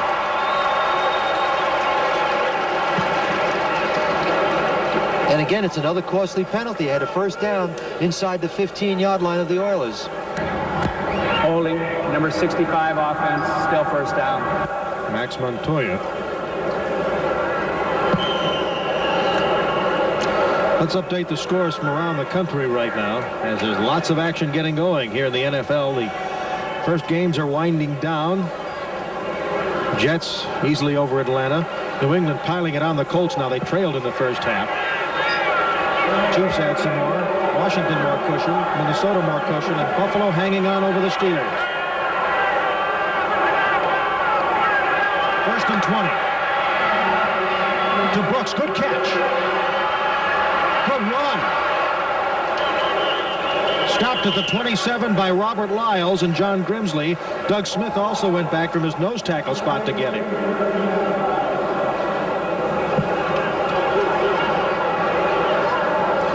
They're going a lot of no-huddle offense right now. They need to do that to save time. Now watch it.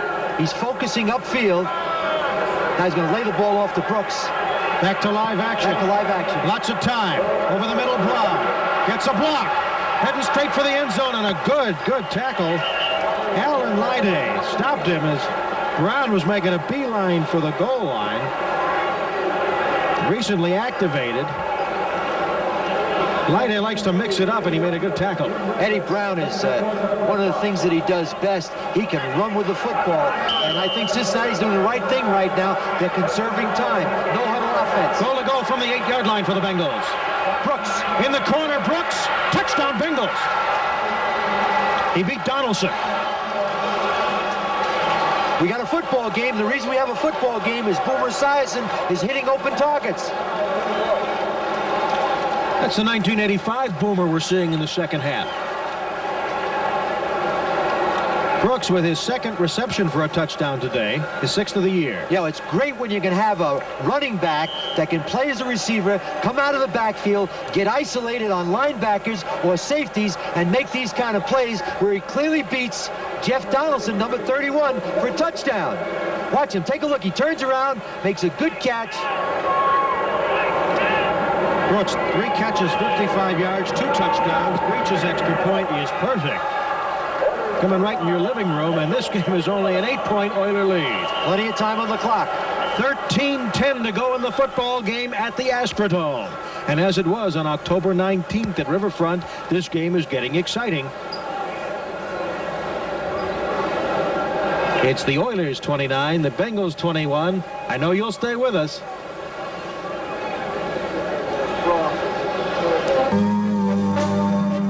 Today's game is brought to to you by Budweiser, Beechwood aged for that clean, crisp taste. This Bud's for you.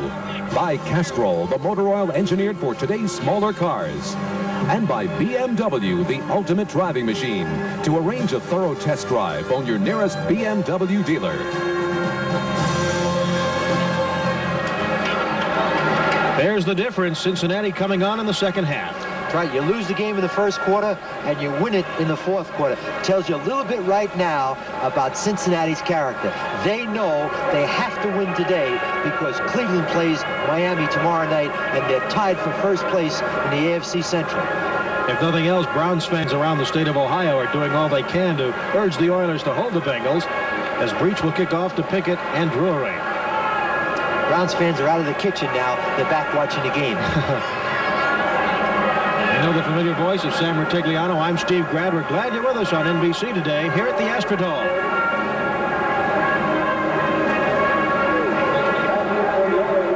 These teams are equal in Houston in this series, 8-8-1. First tie was in 1969.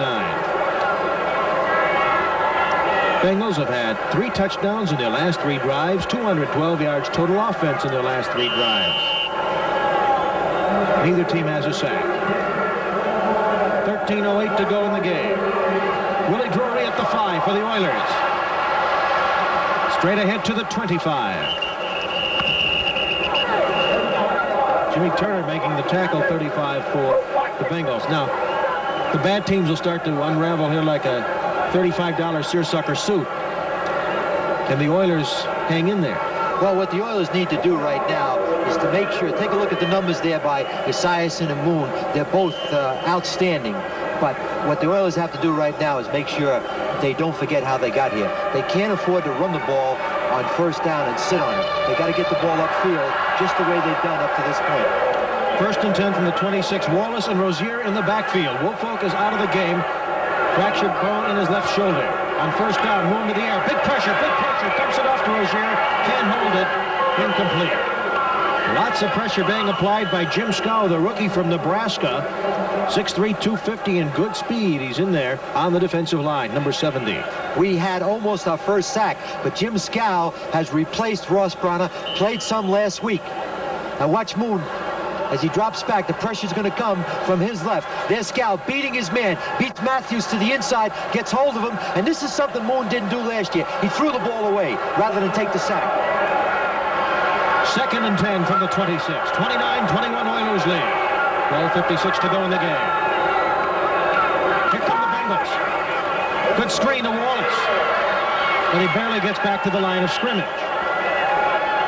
Among the tacklers, Emmanuel King, number 90. The second-year man from Alabama. He's much improved, a very quick player, but he's been silenced today, Sam. He's a big, strong, outside linebacker who's had about 6 sacks to date, but he's young. He hasn't played that much. They got a lot of young players on that Cincinnati defense. Big play right now, 3rd down, if they can hold him, Steve. 3rd and 10 for Houston from the spread formation.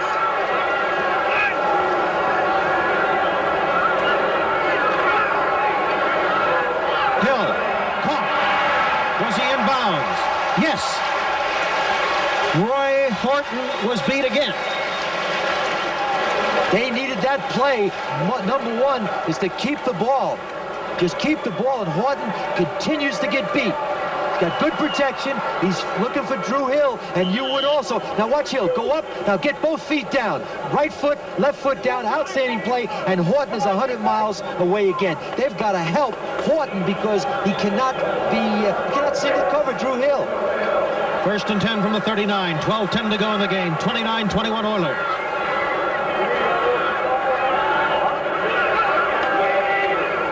Wallace rammed down by Reggie Williams. Also Horton up.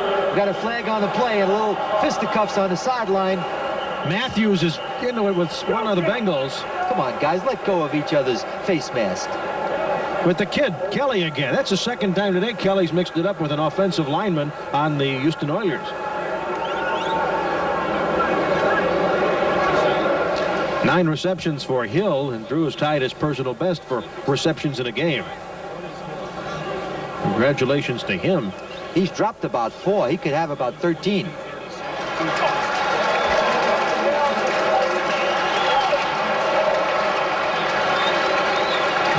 This will go against Cincinnati. Illegal use of hands to the face, number 58 defense. First down. That's Sam Weiss talking to his rookie, Joe Kelly, who used his hands illegally on Bruce Matthews, and that's apparently why Bruce Matthews was upset. Drew Hill, who's got those 9 receptions, has always been noted for his great running of patterns. That's his forte, and he's done it well today. His problem, as you mentioned, with the drops. 8 penalties, 62 yards against the Bengals. 1st and 10 from the 43 for their own 43. And Houston's leading. Hill again. Moon wants it all. McHugh can't catch it. Too far. McHugh had beaten his defender, Kemp, and also Fulcher. He got by the secondary. It's a play-action pass. They sent Drew Hill crossing, and he was wide open, and they went on top to Mike McHugh. All fourth quarter scores on our 10-minute ticker now. Jets, Patriots, and Bears all have their games in hand. Saints holding on by the skin of their nails. Final score, Redskins 16-7. Packers still in the Vinny battle. Minnesota increasing its lead over the Lions, but the Buffalo Bills leading Pittsburgh by 4 in the 4th. We got some late games getting started. Raiders at Dallas, San Diego and Denver, Giants and Eagles, Cardinals and 49ers. All first quarter, all scoreless. 2nd and 10 from the Oiler 43 for Houston. Quick pop, Drew Hill on Breeden off his fingertips. This time Breeden was on him. Again, I think he had to make those catches. He had both hands on the ball. He was stretched out, but he's got to make those plays, and Moon just keeps hitting those targets. Now watch Hill now as he stretches out. He gets his right hand on the ball, left hand on the ball. A little bit more difficult than I thought. But, you know, if a receiver runs through the ball rather than reaching out, he can get that extra step, and that's all he needed was an extra step to make that reception. Hill 5'9", 168, 7-year pro from Georgia Tech. Maybe if he was an inch taller, his fingertips might have been longer. Another third down play. 11 and a half minutes left in the game. 29-21 Houston. A lot of time. He tried to nail McHugh, incomplete. No fumble. Mike McHugh unable to hold on to that completion. And John Simmons covering for the Cincinnati Bengals. Good play by John Simmons. Came right in front and almost made the interception. Let's take a look at this. Watch Simmons now, 25, come right in the middle, and he's grabbed by Mike McHugh, and the receiver did a good job. Made sure there was no interception. Johnson will punt to John Simmons, who just made the big play. Johnson's had a 66-yard punt today. 11:24 to go in the game.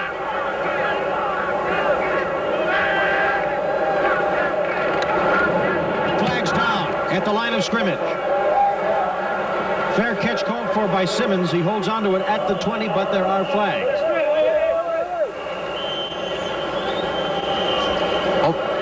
37-yard punt. I hope this doesn't take as long as the last time we had a punt. A procedure penalty against the Oilers. Right now, time is a factor. It'd probably be better for Cincinnati to just take the ball on a 20 rather than do it over again. Illegal formation, only 6 men on the line of scrimmage, kicking team. The penalty will be declined. First down, receiving team. Sam, just as you pointed out, they want that time. They're going to go to work. 11 minutes, 16 seconds to go in this football game at the Astrodome. Jerry Glanville's blue uniformed Oilers on top, 29-21, looking for their first home win, their first win since the opener. Stay with us. Cincinnati will mount its attack. His golf tour continues. The Skins game where every hole is a tournament in itself. Defending champ Fuzzy Zeller matches his skill against Nicholas Palmer Trevino. First 9-hole coverage begins Saturday the 29th of November at 3:30 Eastern. Final 9 played on Sunday, November 30th. Check your local listings for the time in your area. It's a November to remember on NBC Sports. The Oilers secondary has been doing a pretty good job today despite the fact that Bo Eason's on crutches. Right, Batman is both Jeff Bostic, and there's Robin on the sideline. Bo Eason is having a great year at free safety. Since he's come back after being relieved by Anderson, Esiason's 5 for 5, 86 yards, 2 touchdown passes, and Anderson only went out of the game because he was banged up. Again, no huddle offense. 1st and 10 from the 21. Complete. Short of the first down. Collinsworth on the catch. He's been quiet. Johnny Meads made the tackle. Very good strategy right now. Even though there's 11 minutes to go in the game, they're really conserving time. That's going to be important to them at the end of the game. Rodney Holman was way downfield. Had to wait for him to get back. Esiason shouting out to Collinsworth where he should be, to Brown where he should be. They're using a lot of time in this no huddle, I'll have to say that. 2nd and 3. From their own 28 for the Bengals. Lots of time. Good catch by Brown. A forward to him to the 40. And finally is ripped down by John Grimsley, short of midfield at the 47. No huddle again. You have 30 seconds in the huddle, Steve. Watch the isolation as Eddie Brown goes inside. Now watch him bounce to the outside. It's a design play. Boomer gets him the ball, and now watch him put 1, 5, 7, 10, almost 12 extra yards with his athletic ability. 1st and 10 from the Bengal 48. They trail 29-21. 10:08 to go in the game. Deep drop for Boomer. Completes it. Out of the backfield, Stanford Jennings. He's tripped up by Donaldson, and Stanford Jennings, the 205-pound third-year man, all-purpose back from Furman. This is very important strategy right now. This is going to put him in great position with 4 or 5 minutes left to go in the game. Because look, you already only have 22 seconds on the clock. That is the between-play clock on 3rd down, or 2nd and 3. Kennebrew gets the first down, and the Bengals, that fumble does not count. It was a turf fumble. Lyles on the tackle, along with Bostic. Hurry up offense. Get him on the line of scrimmage, Boomer. Yeah, but Lyde's got the ball down there at about the 25. But as soon as the official puts the ball down, if the defense is not set, it's a penalty on the defense. Doug Smith, number 99, is down for the Oilers, their nose tackle. Just as good, the clock stops. Right now, the biggest problem Cincinnati has is the clock. And if Doug Smith is hurt, hope he's okay, but it stops the clock. That favors the Bengals. And Sam Weich calls his team over to the sideline.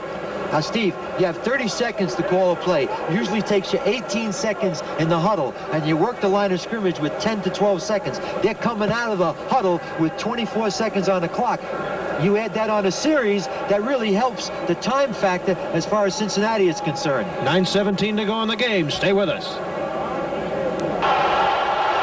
Oiler fans rocking on the Astrodome. That's how far the Cincinnati Bengals have to go. 1st and 10 from the 37. 9:10 to go in the game. 29-21 Oilers. Play action. Holman, the tight end at the 30. Lyles, the first man to hit him, and Grimsley helps him out. Let's get some finals here. Colts still winless. They do try to fight back to New England. Atlanta closing the gap a little. Chicago still maintains a lead. Another final. Saints 6-0 over the Rams.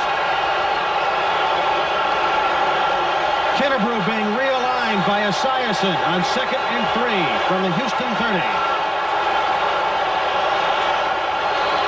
McGee having trouble hearing from his wide receiver spot. Here come the Oilers. Good blocks. Collinsworth. He's got it. Patrick Allen on defense. Inside the 5-yard line. The fans are into the game. They're trying to yell so that they can't get the no-huddle offense going. But he hit a big play now. It's inside the 5-yard line. 29-21, Steve. Collinsworth's 4-catch, 68 yards for Chris. He's come alive in the second half, as has Boomer. Has that time on the bench affected Boomer? He's hot in the second half. There's 2 finals right there. Congratulations, Marv Levy. He won his first game as the head coach of Buffalo. I think it's helped him immensely. He had a chance to watch Kenny Anderson, had a chance to reflect, talked on the side with his coach, Sam Weich, and it's a big, big factor. Sam Weich has done a great job to bring this team back. We're about to get into a situation where it's 29-28. First and goal from the 5 whistles before the play. The Oilers evidently had called a timeout, and Esiason is hopping mad.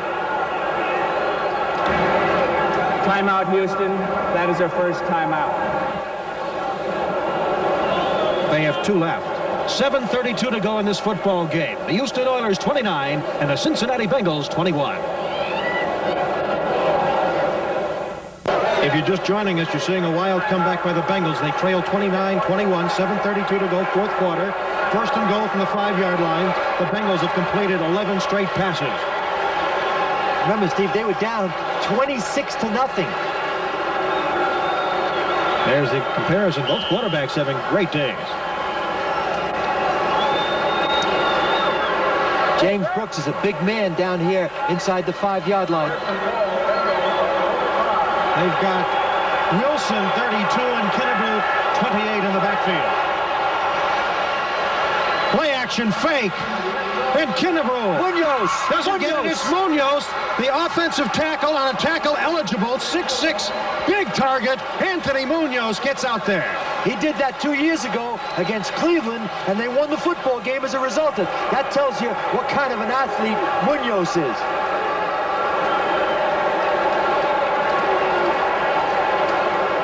Now let's watch Munoz as he gives a lesson on catching the ball to Drew Hill. He's at the bottom of your screen, play action. Now he throws the ball high. Now watch Munoz, watch his feet, watch it. Catches the ball. Now pull it in, Anthony. One hand, stay in bounds. I'll tell you what, he should renegotiate his contract right after that catch. Well, for every touchdown he makes. Breach with the extra point. It's good, and it's a 1-point. 29-28. Houston's lead is down to 1. But Steve, there's 7.5 minutes left to go in the game, and you've got to give a lot of credit to Sam White. He did a great job in making sure that he facilitated his time and went with a no-huddle offense. It did two things. It saved time on the clock, and it really caused a lot of disorganization to the Oiler defense. Tonight on NBC, it's an Our House tradition. 3 generations sharing their life and their love. Then Easy Street bullies green with envy when Ricardo becomes a recording star. It's no accident when Willie takes a joyride in his dad's car on Valerie. Then a baffling murder case on live television, and only Perry Mason can prove the man who fired the gun was not the real killer. Raymond Burr will try to convince you. Seeing is not always believing. In the NBC World Premiere. Next week, doubleheader on NBC. Bengals host the Seattle Seahawks, who are losing to Cincinnati. Houston is at Pittsburgh. Miami at Buffalo in our first games. And then in the second games, you'll either see the Browns and the LA Raiders, or Kansas City at Denver, the Rams hosting New England, Indianapolis at New York Jets. The Cincinnati Bengals, last 4 drives, 80 yards touchdown, 80 yards touchdown, 52 yards touchdown, 79 yards touchdown. They are moving. What about the 2 field goals that they missed in the first quarter? 2 first-quarter field goals, but those were because they had penalties backing them up on 3rd down. Taken by Willie Drury. Hard hitting as he stopped at the 23 or 4-yard line of the Oilers. There's your score by quarters. And you know what's interesting? The Oilers have outscored their opponents in the fourth quarter, 20 points. Cincinnati only by 2. The big thing that's hurt them in the second half is not Warren Moon. A lot of drop passes on the part of the Oilers. 7:16 to go. Jerry Glanville's team clings to a 29-28 lead. They own it 1st and 10 at their own 23. Warren Moon, the quarterback. Ray Wallace, Mike Rozier are the setbacks. Akew and Hill are the wideouts. Williams, the tight end.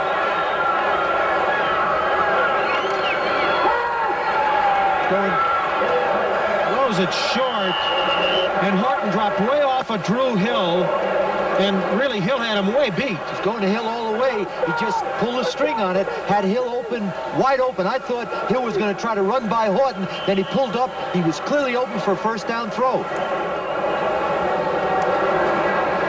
That time he had to come back on it. Moon, 22 of 41, 236 yards and a touchdown. And 7 minutes and 12 seconds on the clock. That's the key. Oilers need a first down and perhaps a field goal. 2nd and 10. Coming with the blitz. Screen it over to Wallace. And Emmanuel King unable to hold him down. First down for Houston. Finally, in the secondary, Bobby Kemp stops Wallace. 2 missed tackles. Emmanuel King missed him in the backfield. Big play on the part of the rookie, Ray Wallace, as he eluded a tackler. 19 yards on that pass play. Earlier, Cincinnati covered that very same play for a loss. In the last series, they stopped it for a loss. See, King didn't break down. He should not have committed on Wallace. He should have stayed on his feet and let Wallace make the decision. Watch Emmanuel King. You one-on-one. See, right there, he goes and tries to tackle, misses, but now we get another miss right there by Lewis Breeden, and that gives him the first down. 29-28, Oilers lead. They own the ball, 1st and 10 at their 42. Wallace fumbles. I think Cincinnati's got the ball. Well, wait till they unpile him. David Fulcher was under there. And a lot of balls have exchanged hands and pile-ups, too, after the play is dead, until the officials can see it. Bengals got great field position. They're on his 35-yard line. And, Steve, that's the first turnover of the day on the part of the Oilers. Fulcher with his first fumble recovery of the season. 6:18 to go in the game. Turnover-free game, only one each, but this is really going to hurt Houston. As did the interception, which hurt the Bengals. 1st and 10 for Cincinnati's Bengals on the Houston Oilers 36. Single back, 4 wideouts. McGee in motion. Very little pressure on Esiason. Fuller's got all day. He can only wait so much. Golick misses him. Hildreth chasing him. He outruns him. And safety in the out-of-bounds area. And moves closer and closer to the field goal. Remember, the score is 29-28. Field goal will win it for them. Of course, we have 6:06 to go in the game. I don't think the Oiler fans are booing Glanville or Moon today. They've done their job. Look at that. The Bengals give their fans a lot of call to take antacid tablets. And we said early on, sometimes good, sometimes lucky, but always erratic. Brown fans imploring the Oilers to play some defense. Brownies play tomorrow night. They'll host the Miami Dolphins. They share the lead with the Bengals for first in the AFC Central. Brooks, number 21 in motion. Kennebrew. Short of the first down. Ray Childress and Mike Golick on the tackle. Now the clock is working the other way. Now Cincinnati in field goal range can afford to run the clock down as we look at the ticker. Look at those finals. Jets win. Patriots beat the Colts. Colts 0-10. Bears beat the Buccaneers. New Orleans 6-0 over the Rams. Now they're 5-5. And the Chiefs go 7-3 as they beat Seattle. Washington defeats Green Bay. Second games. San Diego an early lead over the Broncos. Cowboys early lead over the Raiders. 49ers lead the Cardinals. In case we didn't give it to you, the Buffalo Bills beat the Steelers. And I know everybody watching this one is very delighted with that. And Bob Levy won his first game as the head coach of the Buffalo Bills. Sam Weich and Jim McAnally with the glasses on, his offensive line coach. Kennebrew was short. No problem. They got 2 downs to go after this one. 3rd and 1. Don't forget there was a fumble that gave the Bengals the ball at the Houston Oilers 36. And the first turnover of the game, and it couldn't come at a worse time for Houston or a better time for the Bengals. Jerry Glanville, right now, that stomach is churning. You got a 22-0 lead, 26-0 lead, and you blow it, and you're at the brink right now of losing this football game. Well, I tell you what, I can't tell you what's going on inside of him. You filled a few of those, haven't you? Yeah, I tell you what, you have to take a lot of Gaviscon. 5:31 to go in the game. Double tight end, Caddis and Homer. And Stanley Wilson is strung out. He may not have it. Patrick Allen was the first man in there. Jeff Donaldson caught him. Well, everything depends upon the official now spotting the ball, and that's always very interesting in these cases.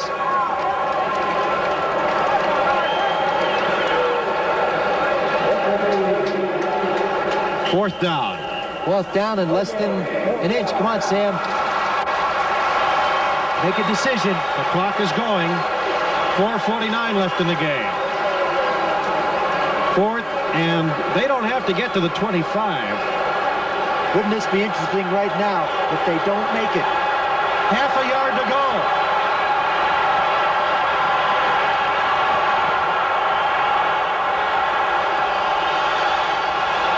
Somebody move. I don't see a flag yet. Esiason is stopped. I think Cincinnati was offside. If that's the case, the Oilers have made a valiant stand.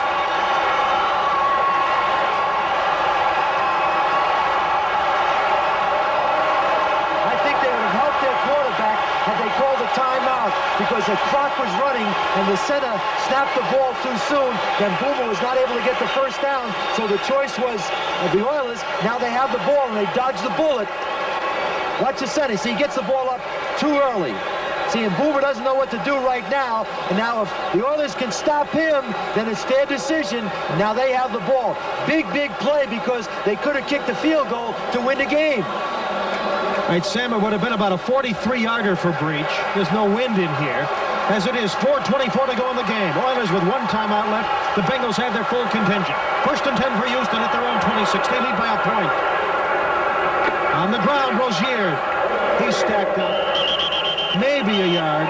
Tim Crumrye, the rugged nose tackle from Wisconsin. And they're booing the conservativeness on the part of the Oilers. I think they'd boo even worse with an interception, of which Moon has not thrown any today. Clock is running now, less than 4 minutes, but Cincinnati has all their timeouts, and a 2-minute, they just got to stop them on this drive and get the ball back. These two teams with a history of playing each other down to the wire. 2nd and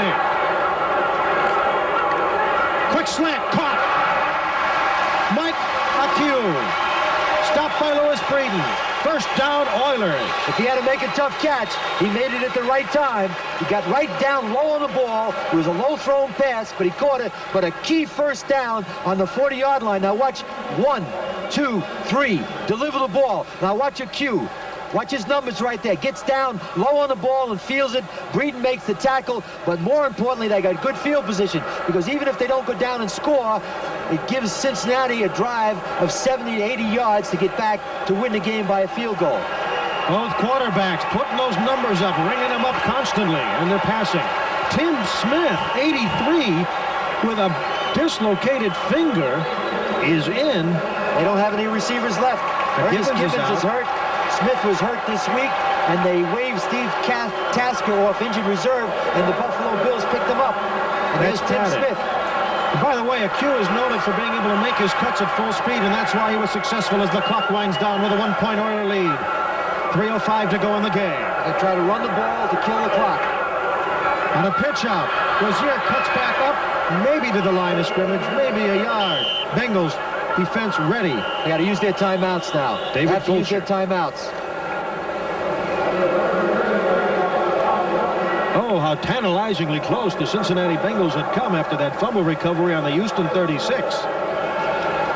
It comes right down to it, Steve. On 3rd down, they had less than a yard to go for 1st down. Had they made that 3rd down and gotten the 1st down, would have taken the drama out of the 4th down play. That's Gary Huff, the quarterback coach, with the headset on next to Jerry Glanville, Oliver Luck, John Witkowski, the other quarterbacks, as Moon comes over to the sidelines. See what he's doing right now. If he throws on 2nd down and he throws an incompletion, that'll kill the clock. But on 3rd down, if you run the football, then the clock will keep going. Because what's happening now is Cincinnati is using those timeouts. So they're trying to do, if they don't score on a field goal or a touchdown, at least give Cincinnati the ball as far away as possible with no timeouts in their offense. But Cincinnati had a chance to win this football game after Ray Wallace fumbled. Sports reminder for you, next Saturday, the PBA Tour continues. NBC Sports will bring you the True Value Open from the Woodland Bowl in Indianapolis. The world's finest bowlers scheduled to compete, including Marshall Holman, Mark Roth, and reigning bowler of the year, Mike Albee. Be sure to tune in next Saturday at 2 Eastern and 2:30 Pacific for the PBA Tour. It's a November to remember on NBC Sports. And this is a Sunday to remember because this is a 1-point game with 2:53 to go. Sam White has been fighting the clock all day long. Another key second down. I think they'll throw the ball, try to get another first down, or get up a good third down situation. McHugh and Hill, the wide receivers. Play action fake. Watch Hill. Big pressure. Dumps it up. Was he in the grasp? I think he was. No, they're calling it into grass. That's right. That's right. Carl Zander had him. First sack of the day for either side. And it couldn't happen at a better time for Cincinnati because it stops the clock, and now the Oilers are looking at a third down and about 17 or 18. Watch as he rolls out. He's looking for Hill. Going to come off the block now. Carl Zander, 91, has him in the grass. Good play right there. Has him in the grass. It's not intentionally grounding. Good call by the referee. 3rd and 21 for the Oilers from their 28. 2:42 to go in the game. Oilers 29, Bengals 28. What you want to be careful of right now is to make sure that you focus upfield and don't throw the interception. Give Lee Johnson, who's had a great day, an opportunity to punt the ball and let the Oilers go and play defense with less than 3 minutes to go, with Cincinnati having 2 timeouts and a 2-minute warning. Cincinnati may have just called one. Here's the late games. Dallas 3-0 over the Los Angeles Raiders. In a game at Dallas, the Chargers having trouble beating Denver. Cincinnati called their second timeout. They have 1 left and the 2-minute warning. 49ers up on the Cardinals with Joe Montana back, leading the Cardinals 10-0. Giants and Eagles still scoreless in the first. Those are the late games. We're spilling way long. The only way this game could be a tie with this score right now would be if it was Canadian rules with a rouge. If you take a punt in the end zone, you get a point to the opposition. There's so many things happened in the first quarter. I can think now as you look at Lee Johnson, and if he ever had a big kick, he's going to have to give it to you right now. But in the first quarter, Cincinnati moved the ball very well. Was right down in there, maybe to score a possible touchdown. Certainly in chip shot field goal range. 2 times they ran reverses. They were thrown for losses, and they had key penalties in both those drives. And right now, they could be ahead as opposed to be fighting for their lives down 29-28. And the big key is that the Oilers held on after they fumbled the ball at their own 36. What do you think he'll go through right now? I think he's going to try to lay the ball off to some back coming out of the backfield so they can run the clock. His Breach has missed 2 long field goals today, but he's one of the most consistent field goal kickers in the National Football League, Jim Breach. 2:42 left in the game. 3rd and 21 from the Oilers at their 28. On the shotgun. 3 wide receivers. Nickel defense. Going down the sideline. Drew Hill. He's got it.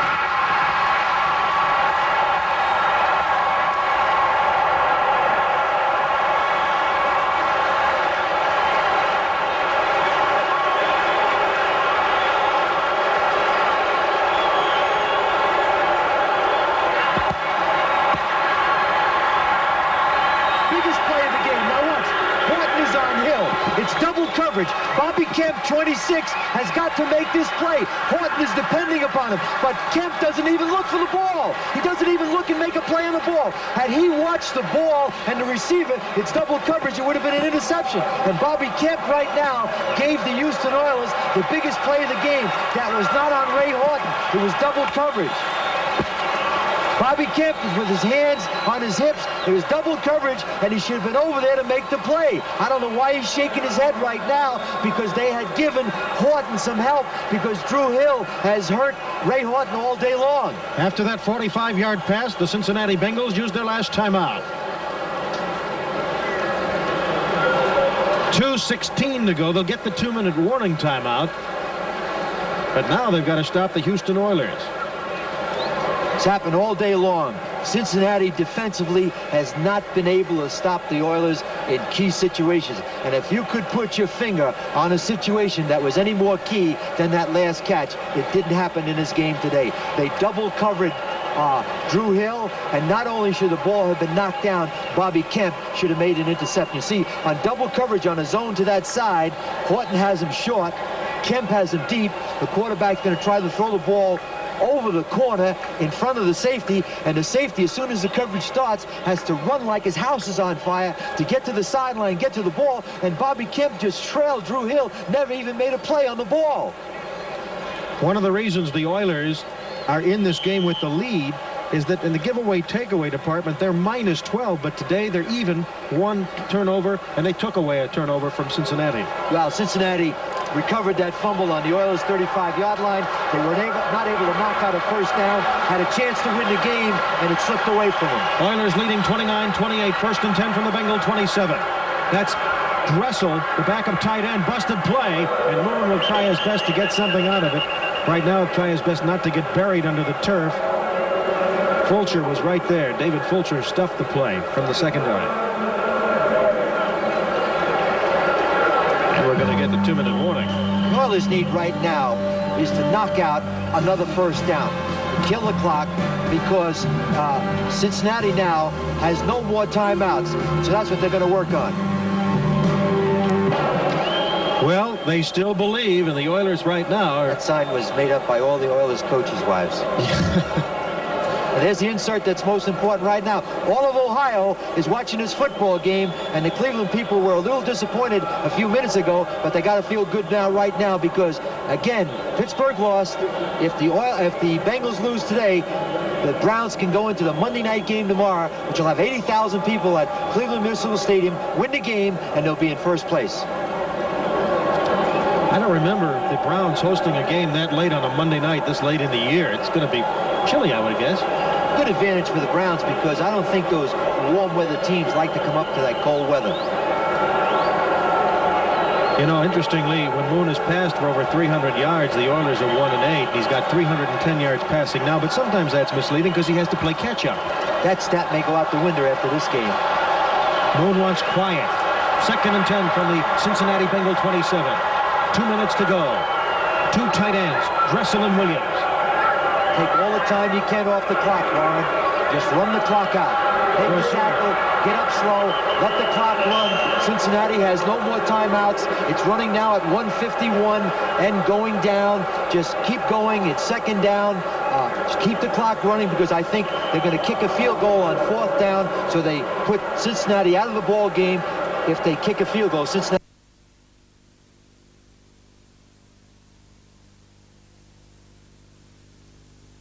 on the clock. 48 seconds left in the game, so they're going to bleed this thing right down to the wire. So if they kick the field goal, they'll kick off to Cincinnati, and Cincinnati will have approximately about 25 to 30 seconds to get on the board, but they have to score a touchdown rather than a field goal, and there's a big difference. As you'll remember from the game at Riverfront, as the Oilers called timeout. Good job. They ran the clock right down to 1 second, 31 seconds on the clock. Now, if they kick the field goal, Cincinnati will have about 25 seconds. Steve Grad and Sam Rotigliano with you. There's the story. Good strategy. They ran the clock down to 30 seconds, got 31, no timeouts, attempting a field goal. And remember, Jim Breach is a good field goal kicker, but he doesn't have that strong leg. Azudeas will tee it up from the 37, so it'll be a 47-yard attempt for the Oilers.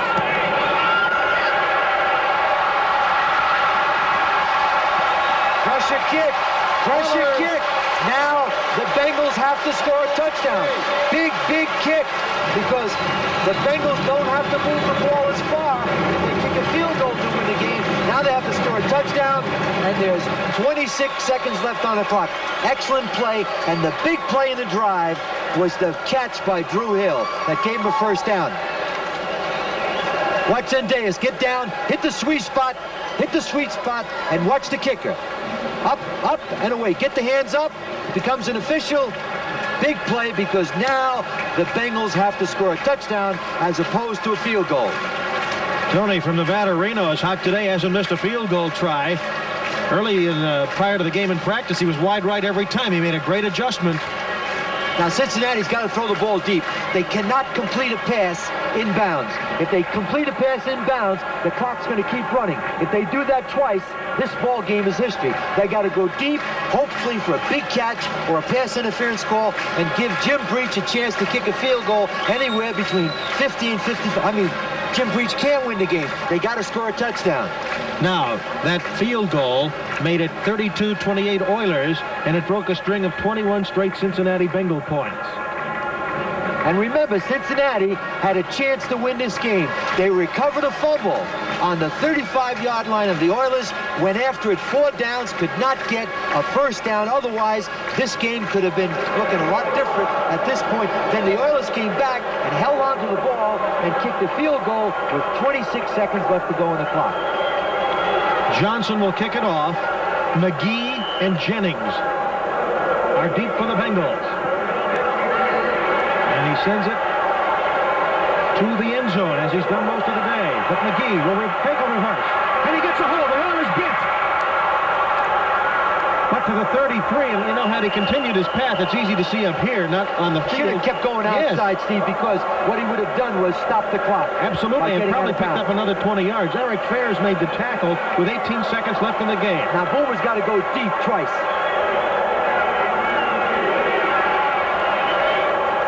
Biggest play of the game has to be the catch by Drew Hill. It was a 3rd down and 18. Watch Drew Hill refocus. They got Drew Hill double covered by Ray Horton. Now watch Bobby Kemp, 26, doesn't even look at the ball. Hill stops, makes a catch. That play right there probably won the game if Cincinnati's not able to score a touchdown. Esiason 11-11 in the second half. Here we go. 17 seconds to go in the game. Boomer toward the sidelines, bounces it into his receiver, James Brooks. More activity. Reimers and Childress discussing things in a gentlemanly fashion. You can see Richard Johnson, number 23, looks like a center fielder in Yankee Stadium. He's way back on the Oilers' 30-yard line. If they complete a pass, they want to make sure that they tackle a ball carrier, because if they complete a deep pass right now, inbounds, the game is over. They're hoping now to complete a deep pass out of bounds or get a pass interference call. They have 4 receivers in the game. From their own 33, the Bengals trail by 4 points. 12 seconds to go in the game. Boomer throws it as deep as he can. There's only blue shirts there, and it's picked out. The Oilers will win it. Intercepted by Aaron Whitehead. And this game is history. And the last game was 31-28 in favor of Cincinnati. Now it's going to be 32-28 in favor of the Oilers. 3 seconds left. And Jerry Glanville can smell that first victory since opening day. Right now, an albatross has been lifted off his back. Boomer's just trying for a pass interference call.